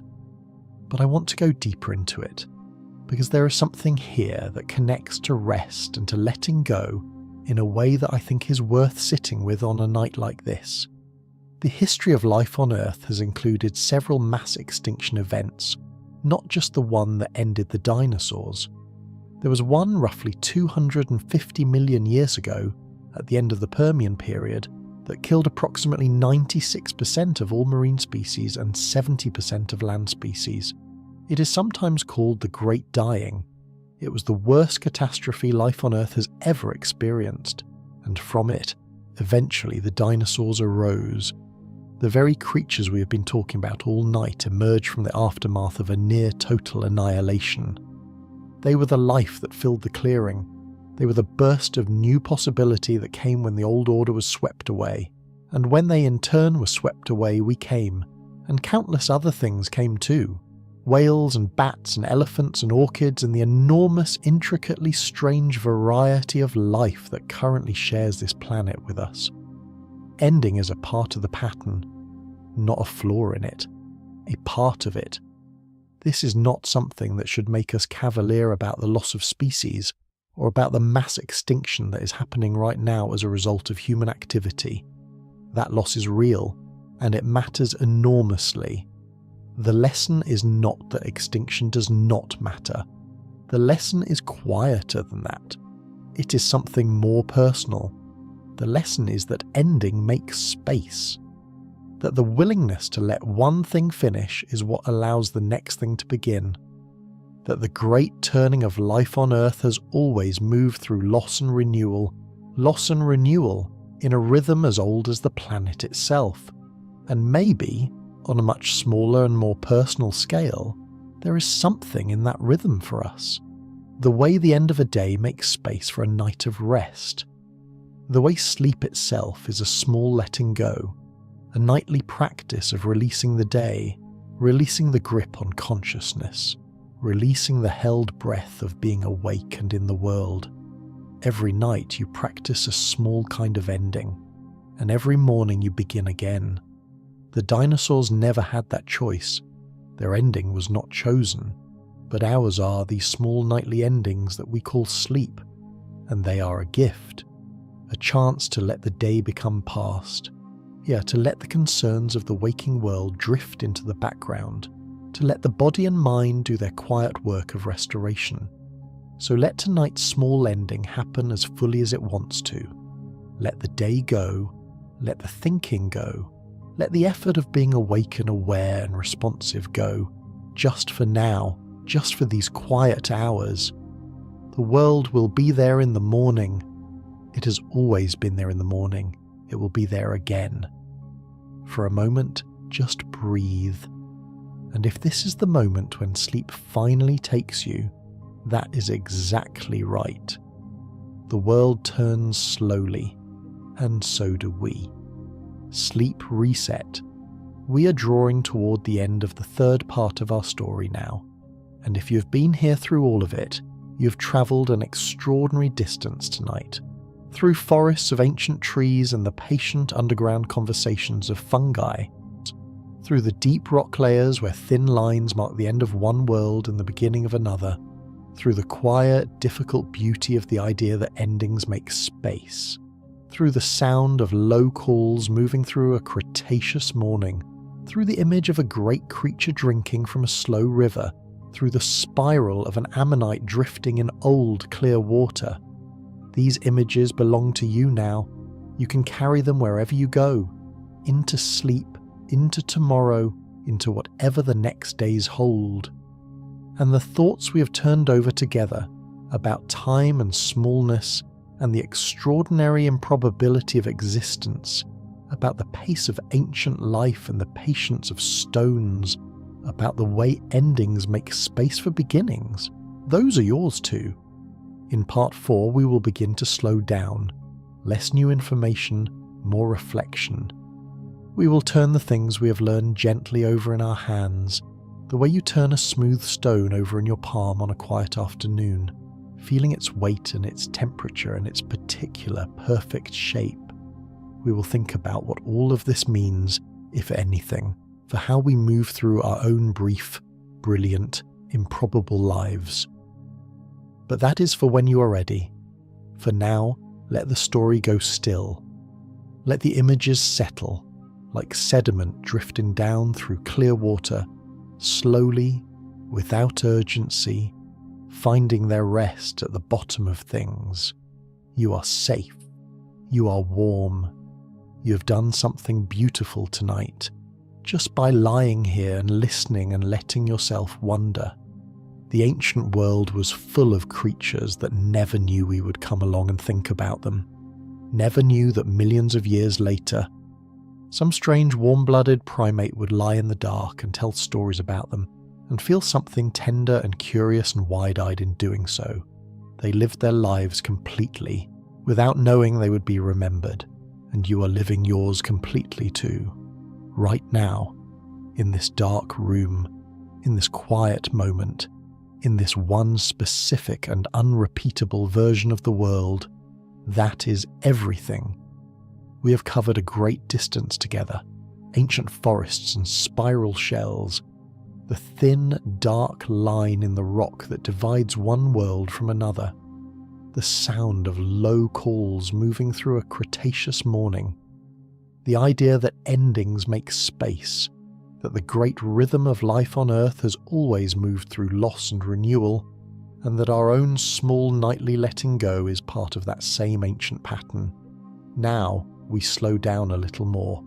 Near part 4 is quieter than what came before, less dense with new things to learn, more like sitting by a window at dusk watching the light change, letting the thoughts we've gathered settle into something softer and more personal. So breathe in slowly and let it go. Let us begin. Chapter 20. The Weight of Deep Time, Held Lightly. There is a particular feeling that comes when you spend a long time thinking about deep time, about millions and billions of years, about the great stretches of history that existed before us and will continue after us. At first, the feeling can be a kind of dizziness, a vertigo. The mind reaches for something to hold on to and finds that the usual handholds, the familiar landmarks of human history and personal memory, are very far below. You're up very high, way, looking out over a distance that has no edges, and it can feel, just for a moment, overwhelming. But if you stay with it, if you let yourself get used to the height, something shifts. The vertigo softens into something else, something more like awe, and then the awe softens into something more like peace, because deep time, once you really let it in, does not crush you. It holds you, it puts you in proportion. And being in proportion, being the right size in relation to the world, is one of the most quietly liberating feelings there is. We live in a culture that tells us we should be large, that we should take up space and make our mark and leave a legacy and be remembered, that our lives should be significant in ways that can be seen from a distance, that being small or quiet or brief is somehow a failure. But deep time tells a different story. Deep time says that everything is small and brief in the great scale of things. Tyrannosaurus rex, one of the most powerful and memorable animals that ever lived, existed as a species for roughly 2 to 3 million years. That sounds like a long time, and in human terms it is. But in geological terms it is a relatively short chapter. They rose and they lived and they vanished, and the world kept going. Every species that has ever lived has been temporary. Every mountain that has ever stood has been eroded. Every ocean that has ever existed has been reshaped. Every continent has drifted across the face of the planet and will continue to drift long after everything on it has changed beyond recognition. Nothing lasts. And that is not a tragedy. That's just how the world works. It is the same force that makes rivers carve canyons, that makes stars burn for billions of years and then collapse, that makes each season follow the last in its patient, reliable cycle. Nothing lasts, and the world is full of beauty anyway, more than full, overflowing with it. You, lying here in the dark, are temporary. Your body is temporary. Your particular way of seeing and feeling and moving through the world is unrepeatable and brief, and that is not sad. That is the very thing that makes this moment, this specific, quiet, dark, breathing moment, matter. For a moment, just breathe. Feel the weight of the blanket over you, the temperature of the air in the room, the sound, whatever sounds are there, however faint. This moment is real. It is happening, and then it will be over, the way all moments are, the way all things are. And in being over it will join the enormous, uncountable river of moments that have come before, stretching all the way back to the first morning of the first world. You are part of that river, a small, specific, beautiful part of it. The world turns slowly, and so do we. Chapter 21. The Dinosaur in the Mirror. Here is a thought I want to offer you gently as we move through this quieter part of the story. You're more like a dinosaur than you might think. Not in a superficial way, not just in the interesting scientific sense that birds are technically dinosaurs and you probably have a pet or have seen a pet or have at least seen a pigeon on a sidewalk and therefore have seen a living dinosaur with your own eyes. More fundamentally than that, you are a vertebrate. You have a spine. You have 4 limbs. The basic body plan that emerged hundreds of millions of years ago in the first animals that crawled out of the sea onto land. The dinosaurs had that same body plan. It has been passed down through unbroken generations from the first 4-limbed vertebrates to the fish that preceded them to the first land animals, to the early reptiles, to the dinosaurs, to the mammals, to the primates, to you. You share genes with dinosaurs. Not most of your genes, but some, the very old ones, the ones that control the basic architecture of a vertebrate body, the ones that tell cells how to become a spine and a skull and a set of limbs. Those genes are ancient. They were ancient when the dinosaurs were alive. They are some of the most conserved sequences in all of biology, meaning they have changed very little over hundreds of millions of years because they do something so fundamental and so important that any change to them tends to be disastrous.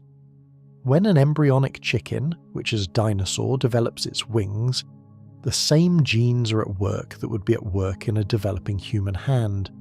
The same basic instructions, playing out in a different body, producing a different result, but using the same ancient molecular language. We are all reading from the same old book, different chapters, different pages, but the same book. And there is something very settling about that. The sense that we are not separate from the natural world, not a different kind of thing that arrived late and stands apart, but a continuation of something very old. Something that began in the sea and has been finding its way forward, in one form or another, for hundreds of millions of years. You are the latest chapter, not the last chapter, the latest. And the story keeps going.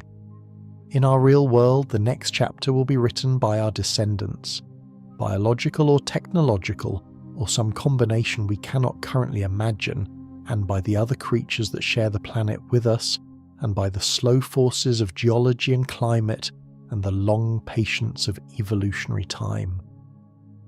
In the alternate world we've been imagining, the next chapter would be written by whatever the dinosaurs were becoming, by those large-brained theropods and those patient ancient sauropods and those feathered, singing creatures in the deep green forests. Two different chapters of the same old book, both of them part of the same long, slow, extraordinary story of life finding its way forward on a small, blue turning world. For a moment, just breathe.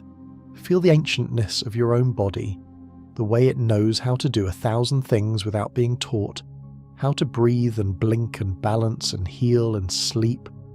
These are not things you learned.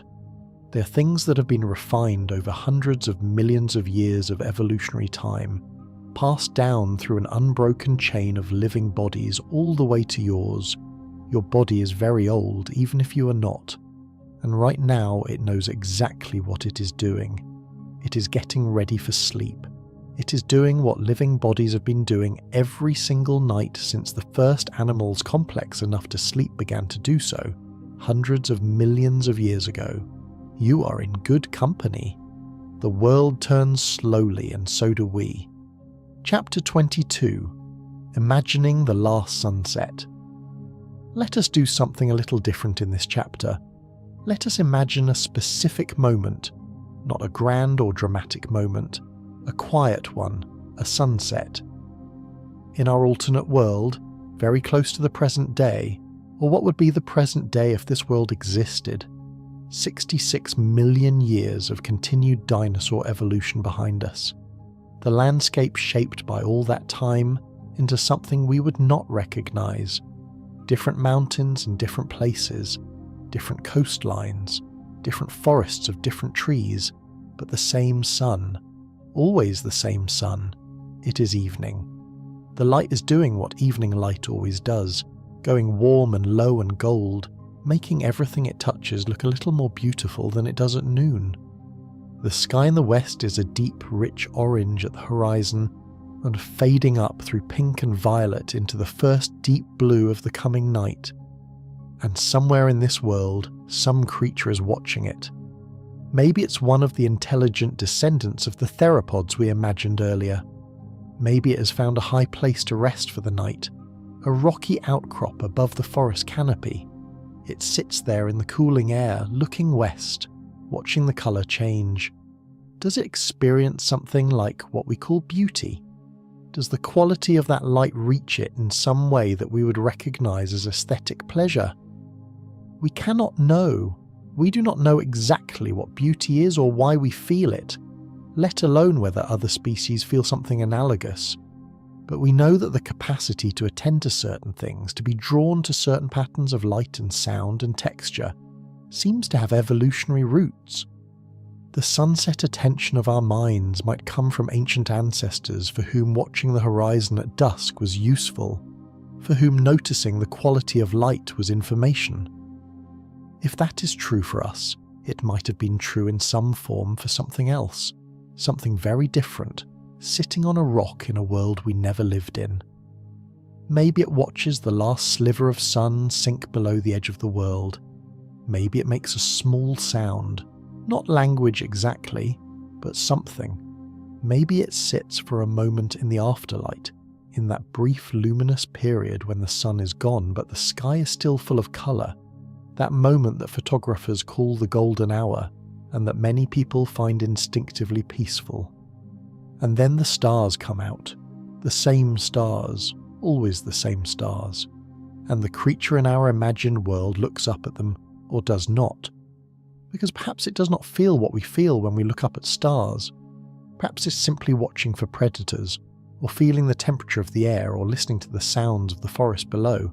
Perhaps it is just being what it is, in the only moment it has, on the only world it has ever known. And then it settles down for the night, folds itself in whatever way its body folds, lets the warmth of the day drain slowly out of the rock beneath it, lets the night come, and somewhere on the other side of an impossible distance you do the same. You settle, you let the warmth go, you let the night come. The world turns slowly, and so do we. Sleep reset. If you're still here, still softly awake in the dark, I want to take a moment just to be with you, not to tell you anything new, not to ask your mind to process anything more, and just to sit here in the quiet of this story, in the gentle space between one thought and the next. You have been on a long journey tonight, through time and imagination and science and something that might be called philosophy, though that word makes it sound harder than it is. Really, you have just been thinking about the world, about time, about life, about what it means to exist briefly in a universe that has been going on for a very long time. That kind of thinking is good for sleep, not because it exhausts the mind, though it might, but because it puts things in perspective. The worries and concerns that feel large in the daytime can look very different from the vantage point of 66 million years.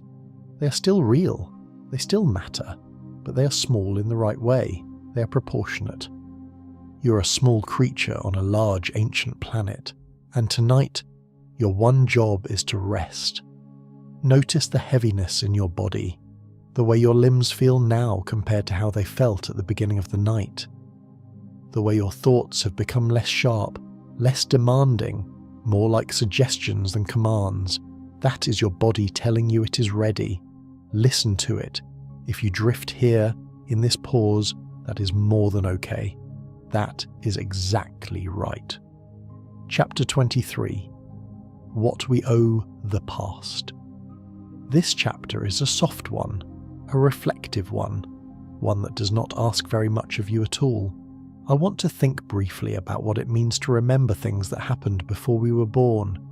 Humans are, as far as we know, the only creatures on Earth who have a detailed, accumulated transgenerational memory. Not just the genetic memory carried in DNA which all life shares, but a cultural and intellectual memory. Stories, books, fossils, monuments, recordings, all the ways that the past leaves traces that the future can find and read. When a paleontologist carefully brushes dust off a dinosaur bone in a dry canyon in Montana, they're reaching back across 66 million years and finding something, making contact. Across that impossible distance, something real is being shared. The shape of a creature that lived and breathed and moved through a world that no longer exists is being understood, even if imperfectly, even if incompletely. That is remarkable. We owe the past something for that. Not gratitude exactly, because the past cannot receive gratitude, but something like attention. The willingness to look carefully and try to understand, to take seriously the evidence of things that were here before us and shape the world we live in. The dinosaurs shaped our world, not just in the obvious sense that their extinction made space for the mammals that eventually became us, but in other ways too. The coal and oil that powered the Industrial Revolution, the fuels that built the modern world for better and for worse, those are the compressed remains of ancient life, including the plants and animals of the Mesozoic era. The oxygen we breathe was largely produced by ancient photosynthesis. The soil we grow food in was built by millions of years of life and death, and the patient work of decomposition. The ancient world is not past in the simple sense of being over and gone. It is present in us, in every breath, in every meal, in the carbon we exhale and the water we drink and the ground beneath every building ever built. We are made of the past. We are continuous with it, whether we think about it or not. And on nights like this one, when we do think about it, something shifts. A sense of connection that goes deeper than the personal, deeper than family or community or species. A connection to the long, patient, ongoing story of life on this planet. You are that story at this moment. You are what the story looks like right now, tonight, in this room, in this dark. And the story is beautiful. For a moment, just breathe. Feel the continuity of it. The way you are connected, invisibly but really, to everything that came before. To the creatures that swam in ancient seas. To the forest that breathed before any animal had lungs to breathe alongside them. To the dinosaurs moving through their green and humid world, living their lives completely, shaping the world that would eventually shape us. You carry all of that, lightly, the way water carries minerals, without knowing it, without trying, but tonight you know, and that knowing is a quiet gift. The world turns slowly, and so do we. Chapter 24, The Slow Language of Geology. Let us take one more slow walk through the deep earth before we begin to come home. Geology is, at its heart, a language, a way of reading time. The rock layers are sentences, the fossils are words. The mineral composition of each layer is punctuation, commas and pauses that tell you something about the conditions when that layer was formed. And like any language, then it takes time and patience to learn. It is not a language you can read quickly. It demands that you slow down, look carefully, think slowly, and be willing to sit with uncertainty when the meaning is not immediately clear. A skilled geologist can stand at the face of an exposed cliff and read millions of years of history. This layer was formed in a shallow sea. You can tell by the type of rock and the small shells embedded in it. This layer was formed on a river delta. You can tell by the way the particles are sorted, larger grains here where the current slowed, finer particles there where the water was still. This thin dark line was a volcanic eruption. This red layer was a period of oxidation, which probably means the area was above water and exposed to air. And here, in this layer, these bones. Every fossil is a conversation across time, a creature that lived its life and died and was buried in just the right conditions and slowly, over millions of years, had its organic material replaced by minerals, becoming stone, becoming permanent in a way that living things never are. They did not know they would become permanent. They did not know they would become words in a language that a future species would learn to read. They just lived and died and happened to fall in the right place at the right time. And millions of years later, a careful person with a brush and a great deal of patience finds them and holds them up to the light and says, "Look, look what was here. Look what lived." In our alternate world, the language of geology would tell a completely different story. the rock layers would still form season by season, year by year, millennium by millennium. The fossils embedded in them would be different creatures, following their own long paths of evolution. And somewhere in those layers, perhaps, the traces of something that learned to make things, that used tools, that changed the landscape in ways that left marks. We will never read that language. It does not exist. The rocks of that world were never laid down. The fossils were never formed. But we can imagine them. We can imagine those layers accumulating in quiet, slow darkness, preserving in stone the record of a world we never inhabited. And in imagining them, we honour something.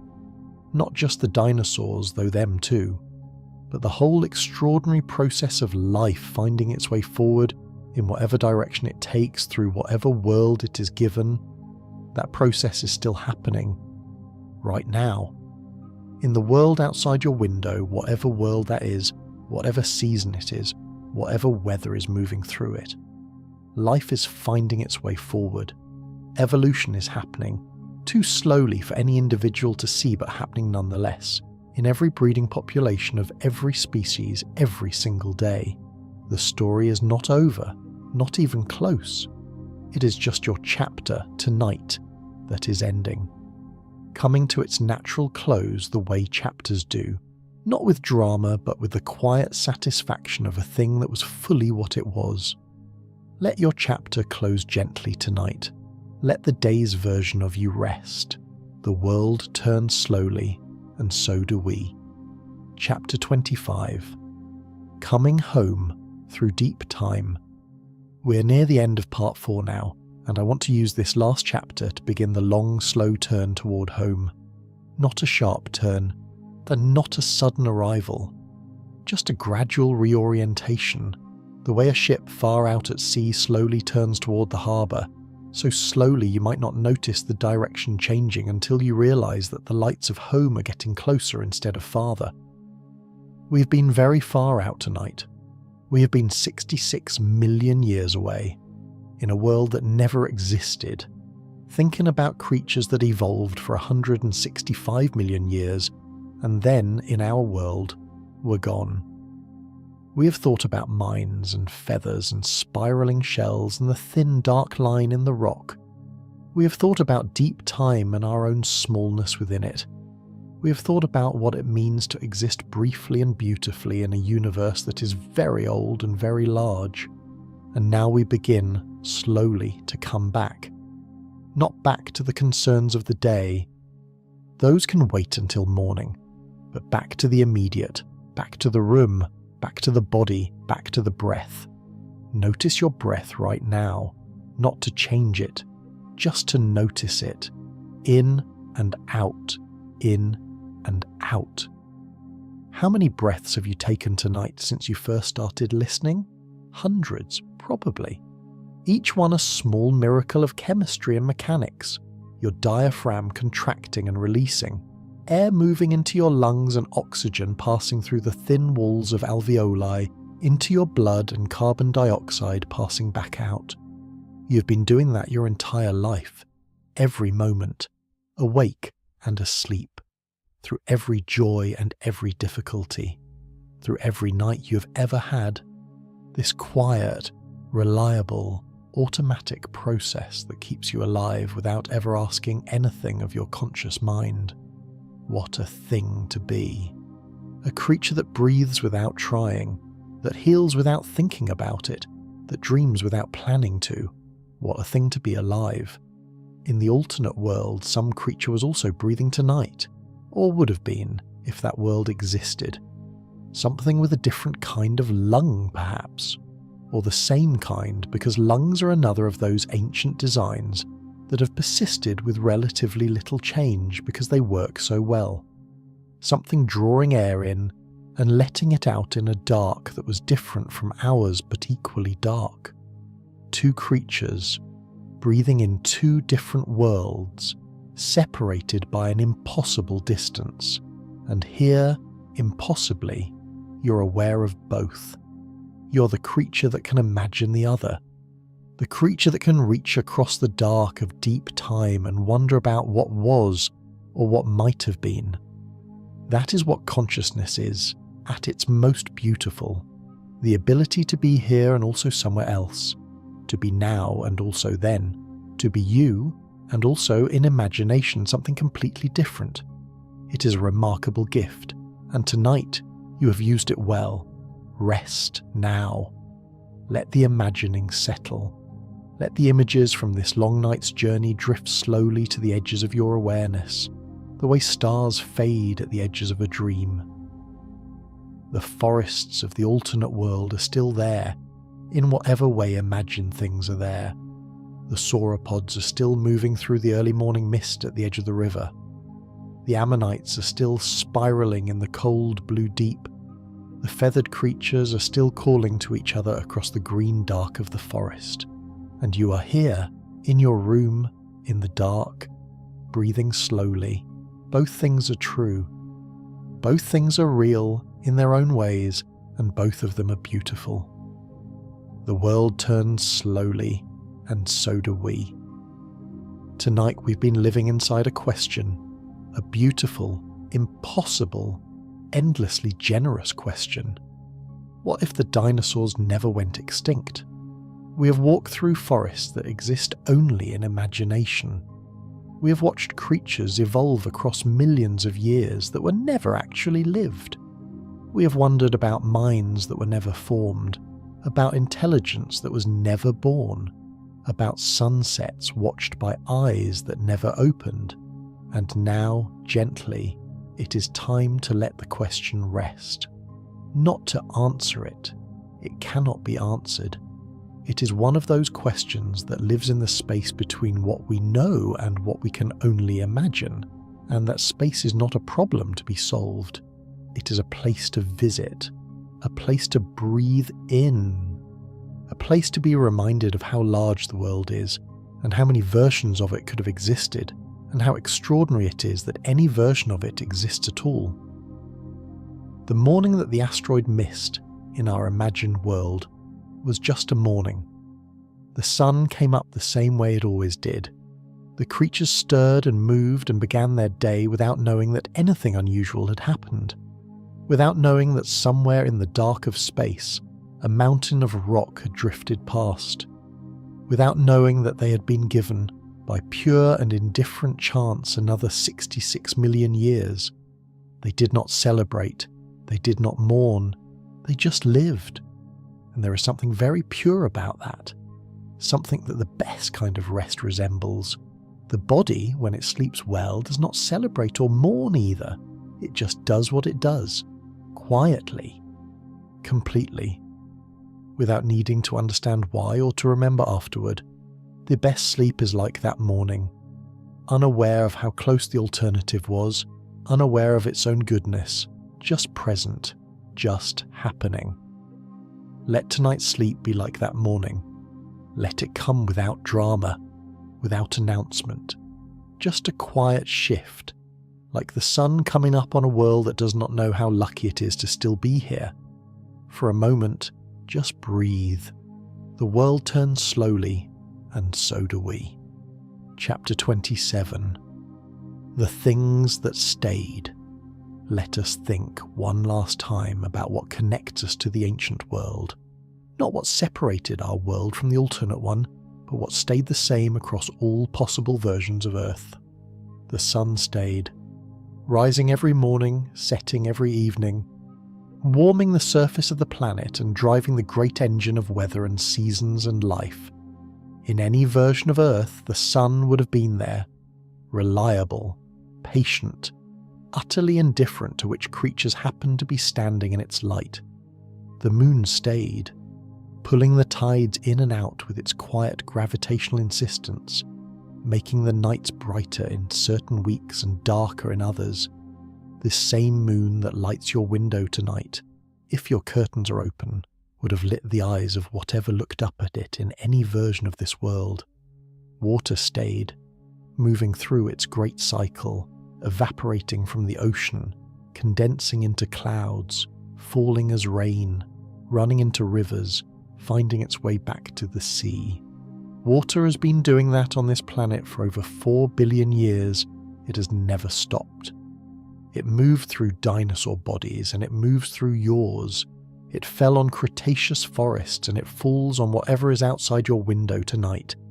It is the same water, moving in the same cycle, indifferent to which living things it happens to pass through along the way. The stars stayed, those ancient lights, travelling for years and centuries and millennia to reach this small world. They do not know which creatures look up at them. They do not know if any creatures look up at them. They simply burn, as they have burned since long before this planet existed, and they will burn long after it is gone.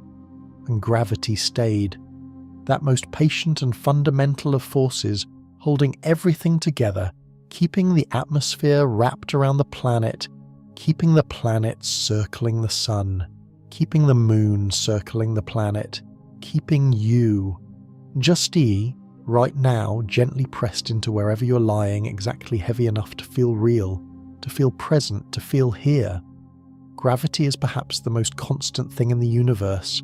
It never rests, it never stops, it holds, and right now it is holding you. You do not have to do anything to be held. You do not have to deserve it or earn it or ask for it. Gravity simply holds. That is what it does. That is all it does. Feel that holding now, the weight of your body completely supported, not floating, not falling, just perfectly gently held. You are held. For a moment, just breathe. The world turns slowly, and so do we. Chapter 28. A letter to the creatures that never were. I want to do something a little unusual now, here near the end of our story. I want to address the creatures of the alternate world directly. Not because they can hear us, not because they're real in any way that the word real usually means, but because something in the exercise of this long night's imagining has made them feel, to me, almost real, almost present. The way characters in a very good story feel almost real when you've been living inside it for a long time. So, to the feathered theropods in the deep green forests of the world that never was, to the long-necked giants moving through the morning mist at the river's edge, to the spiralling ammonites in the cold, clear sea, to whatever large-brained, wondering creature might have eventually looked up at the stars and felt what we call curiosity. To all of you, in all your imagined, impossible, beautiful variety, you did not get to happen. The universe arranged itself in a particular way, and as on one particular day, 66 million years ago, and that arrangement did not include you.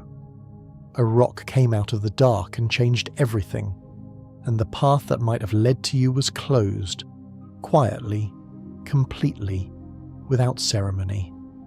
We are sorry for that. We did not do it. We could not have prevented it. But we notice the absence in the way that you can sometimes feel the shape of something that is not there. And we honour you by imagining you, by asking what if, by following that question as far as it will go, by sitting in the imagined sunsets of your world and listening for sounds that were never made.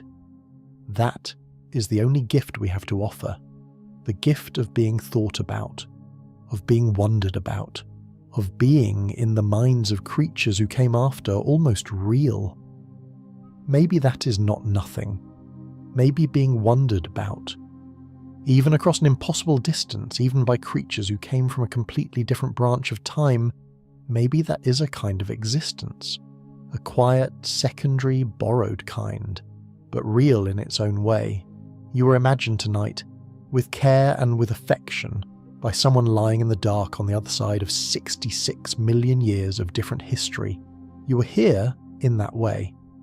And now, gently, we let you rest. The world turns slowly, and so do we. Sleep reset. Here at the edge of the last chapter, let us pause one more time. This is the softest pause of the whole night, the one that asks the least of you. Just notice where you are.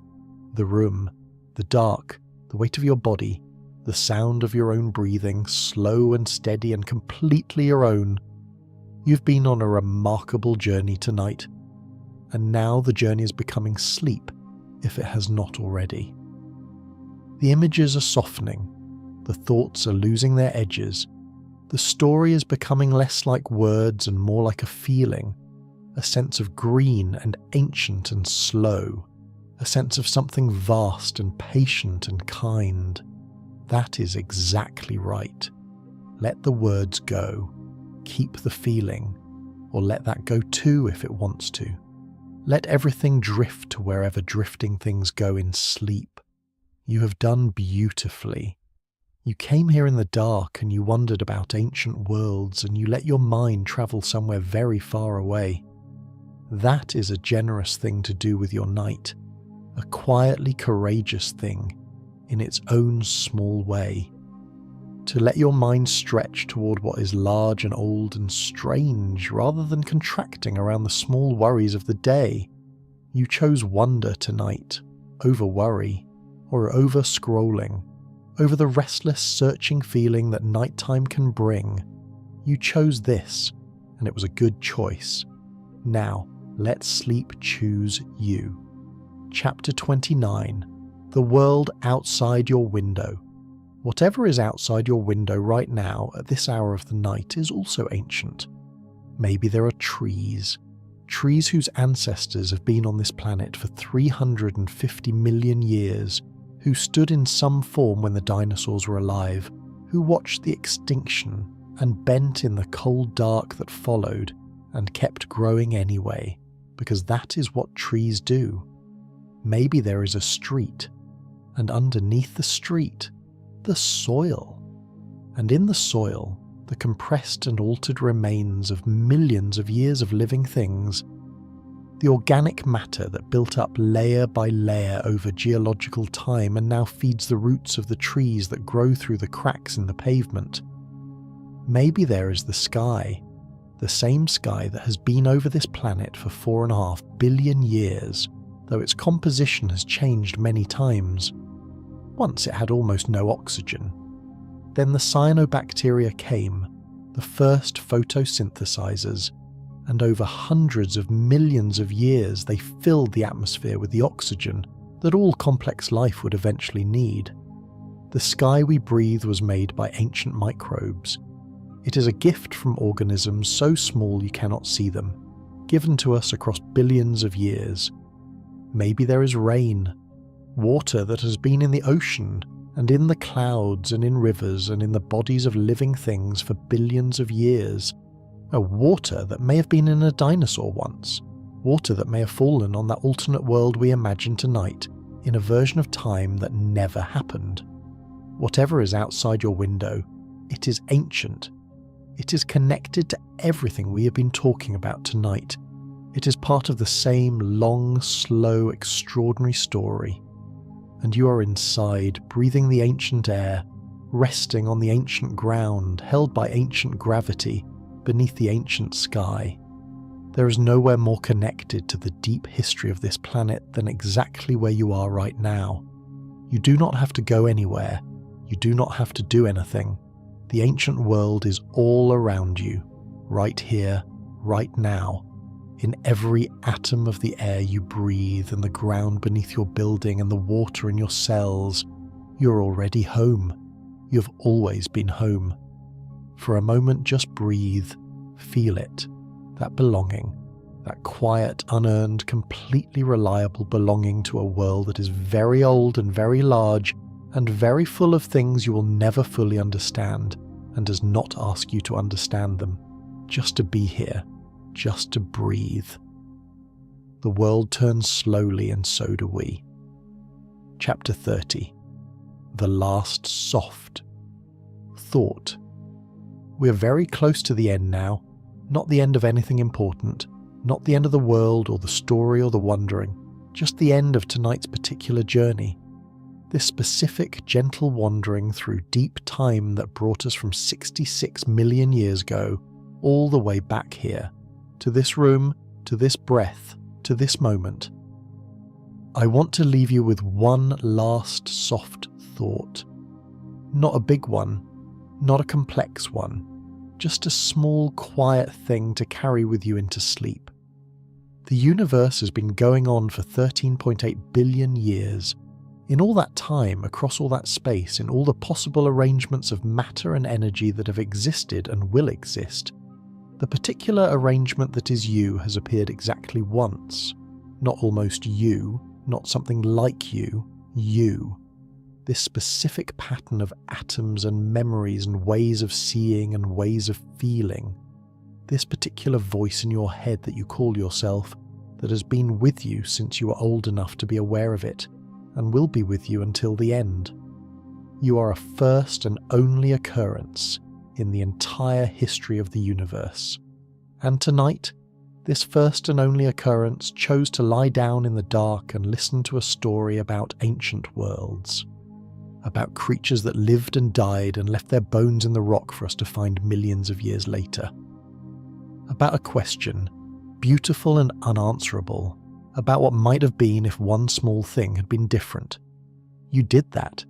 You spent part of your one and only existence on wonder, on the quiet, generous act of imagining something vast and strange and far away. That is not a small thing. That is, in its way, one of the finest things a mind can do.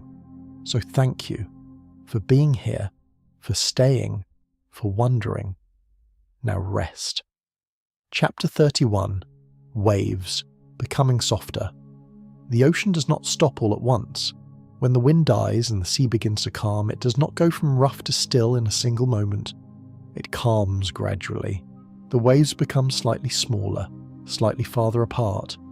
The peaks that were sharp become rounded. The sound of it, which was loud and urgent, becomes softer and more rhythmic, and then softer still, and then almost like breathing, and then like breathing. And then, on the calmest nights, the surface of the ocean is almost perfectly still. Not completely still. There is always some small movement, some distant storm sending ripples that take days to arrive, some deep current expressing itself as a barely perceptible swell. But still enough to reflect the stars, still enough to look like a mirror held up to the sky. That is what we're doing now, in this last part of this last chapter, becoming the still water, becoming the reflection of something vast and quiet. The story is not ending exactly. Stories like this do not end. They just become quieter. They become part of the background of things, the way the best stories always do. They settle into the place in your mind where the important things live, the things you do not think about often but that are always there, informing how you see and feel and move through the world. Somewhere in you, from tonight, there will always be a soft awareness of deep time, of the green and humid world where enormous creatures moved slowly through morning mist, of the thin dark line in the rock that divides one world from another, of the ammonites spiralling in imagined water in a world that never was, of the stars, the same stars, burning above all possible versions of this planet. These things are part of you now, not knowledge exactly, feeling, the kind of feeling that makes the world seem a little larger and a little more patient than it did before, and that is the best thing a story can do, not inform, not instruct, just make the world feel a little larger, a little more worth being in. For a moment, just breathe, in and out, in and out. The waves are getting softer, the world turns slowly, and so do we. Chapter 32. The Long Permission. Here is the last thing I want to say to you before the words go quiet. You have permission to rest, not just tonight, not just in this moment, but as a general truth that I want to offer as softly and as sincerely as I can. You have permission to rest. In a world that measures worth by productivity, that celebrates busyness and speed and constant availability, that can make rest feel like laziness and sleep feel like time wasted, I want to say clearly and gently that you have permission to put all of that down. The dinosaurs rested. In the heat of the afternoon, in the shade of ancient ferns, their great bodies still for a while, their eyes closing, their breathing slowing. They rested without guilt. They rested without apology. They rested because rest is not the opposite of life. It is part of life, an essential, irreplaceable, biologically necessary part. And everything else that has ever lived on this planet has rested. The trees rest in winter. The bears rest for months in the dark. The migratory birds that cross entire oceans somehow find sleep in short snatches while flying, because sleep is that important. Because the body knows, even when the mind forgets, that rest is not a reward for finishing everything. Rest is something you need before you're finished, before you have earned it, before the world says you may, right now, in the dark, in the middle of whatever is unfinished, in the middle of whatever is unresolved, in the middle of the long, complicated, sometimes difficult, always extraordinary life that is yours. You may rest. The world will keep turning without your help. It has been doing so for 4.5 billion years. It is very good at it. You can let go for a few hours and it will be fine. It will be there in the morning, a little different than you left it, the way the world is always a little different each morning, but there, solid, real, waiting. And you will be a little different too, a little restored, a little more ready for whatever the morning holds. That is what sleep does. That is what rest does. Not nothing. The most important thing. The nightly miracle of the body renewing itself, the mind sorting and consolidating and making sense of the day. The whole complicated self-resetting for another turn. You deserve that renewal, not because of what you did today or what you will do tomorrow, just because you are alive, just because you are here, just because you are the one and only, first and final, unrepeatable arrangement of the universe that is you. That is reason enough, more than enough. For the last time tonight, just breathe in and let it go, all the way. The waves are very soft now, almost still. Chapter 33. The quietest place. We are here, at the end of the journey, at the softest, quietest place in the whole long story. The dinosaurs are resting now, in our imagining. The sauropod at the river has found a shallow, warm place, and settled its great body into the soft mud and closed its enormous, patient eyes. The feathered theropods have found their roosting places in the high branches and folded themselves into the night. The ammonites are drifting at the boundary between the sunlit water and the dark deep, neither fully in one world nor the other. Everything is still. The alternate world, that green and ancient and feathered world we built together tonight from imagination and science, and the quiet willingness to wonder, it is resting now too. Its forests are dark, its rivers are quiet, its skies are full of stars. And here, on our side of the impossible divide, you are resting too. The room is dark, the air is the right temperature, the blanket is the right weight. Your body is exactly as tired as it needs to be to sleep well. Your mind has been gently, thoroughly occupied with something vast and beautiful and completely harmless, and now it is ready to let go. Let it. Let the images from tonight drift past one more time like slow boats on a dark river. The morning mist at the edge of the Cretaceous River, the long neck of the sauropod swaying as it walks, the spiral of an ammonite perfect and unhurried, the thin dark line in the rock, the sky full of stars, the same stars, always the same stars. The quiet possibility of a mind like ours, but different, looking up and wondering. Let them drift past, and then let them go. They are part of you now.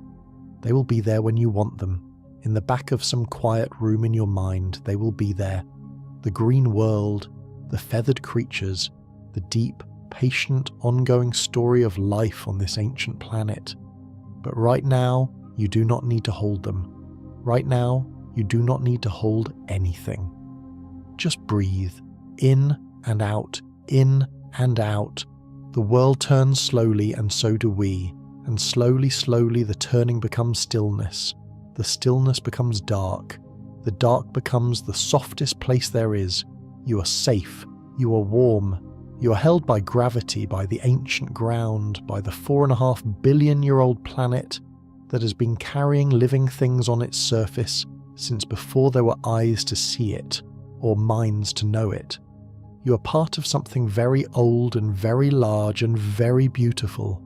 And tonight, in this room, in this dark, in this breath, you are exactly where you're supposed to be. The dinosaurs are resting in their imagined world, and you are resting in yours. The story is complete. Sleep now. The world will be here in the morning. It always is. It always will be. Sleep. Good night.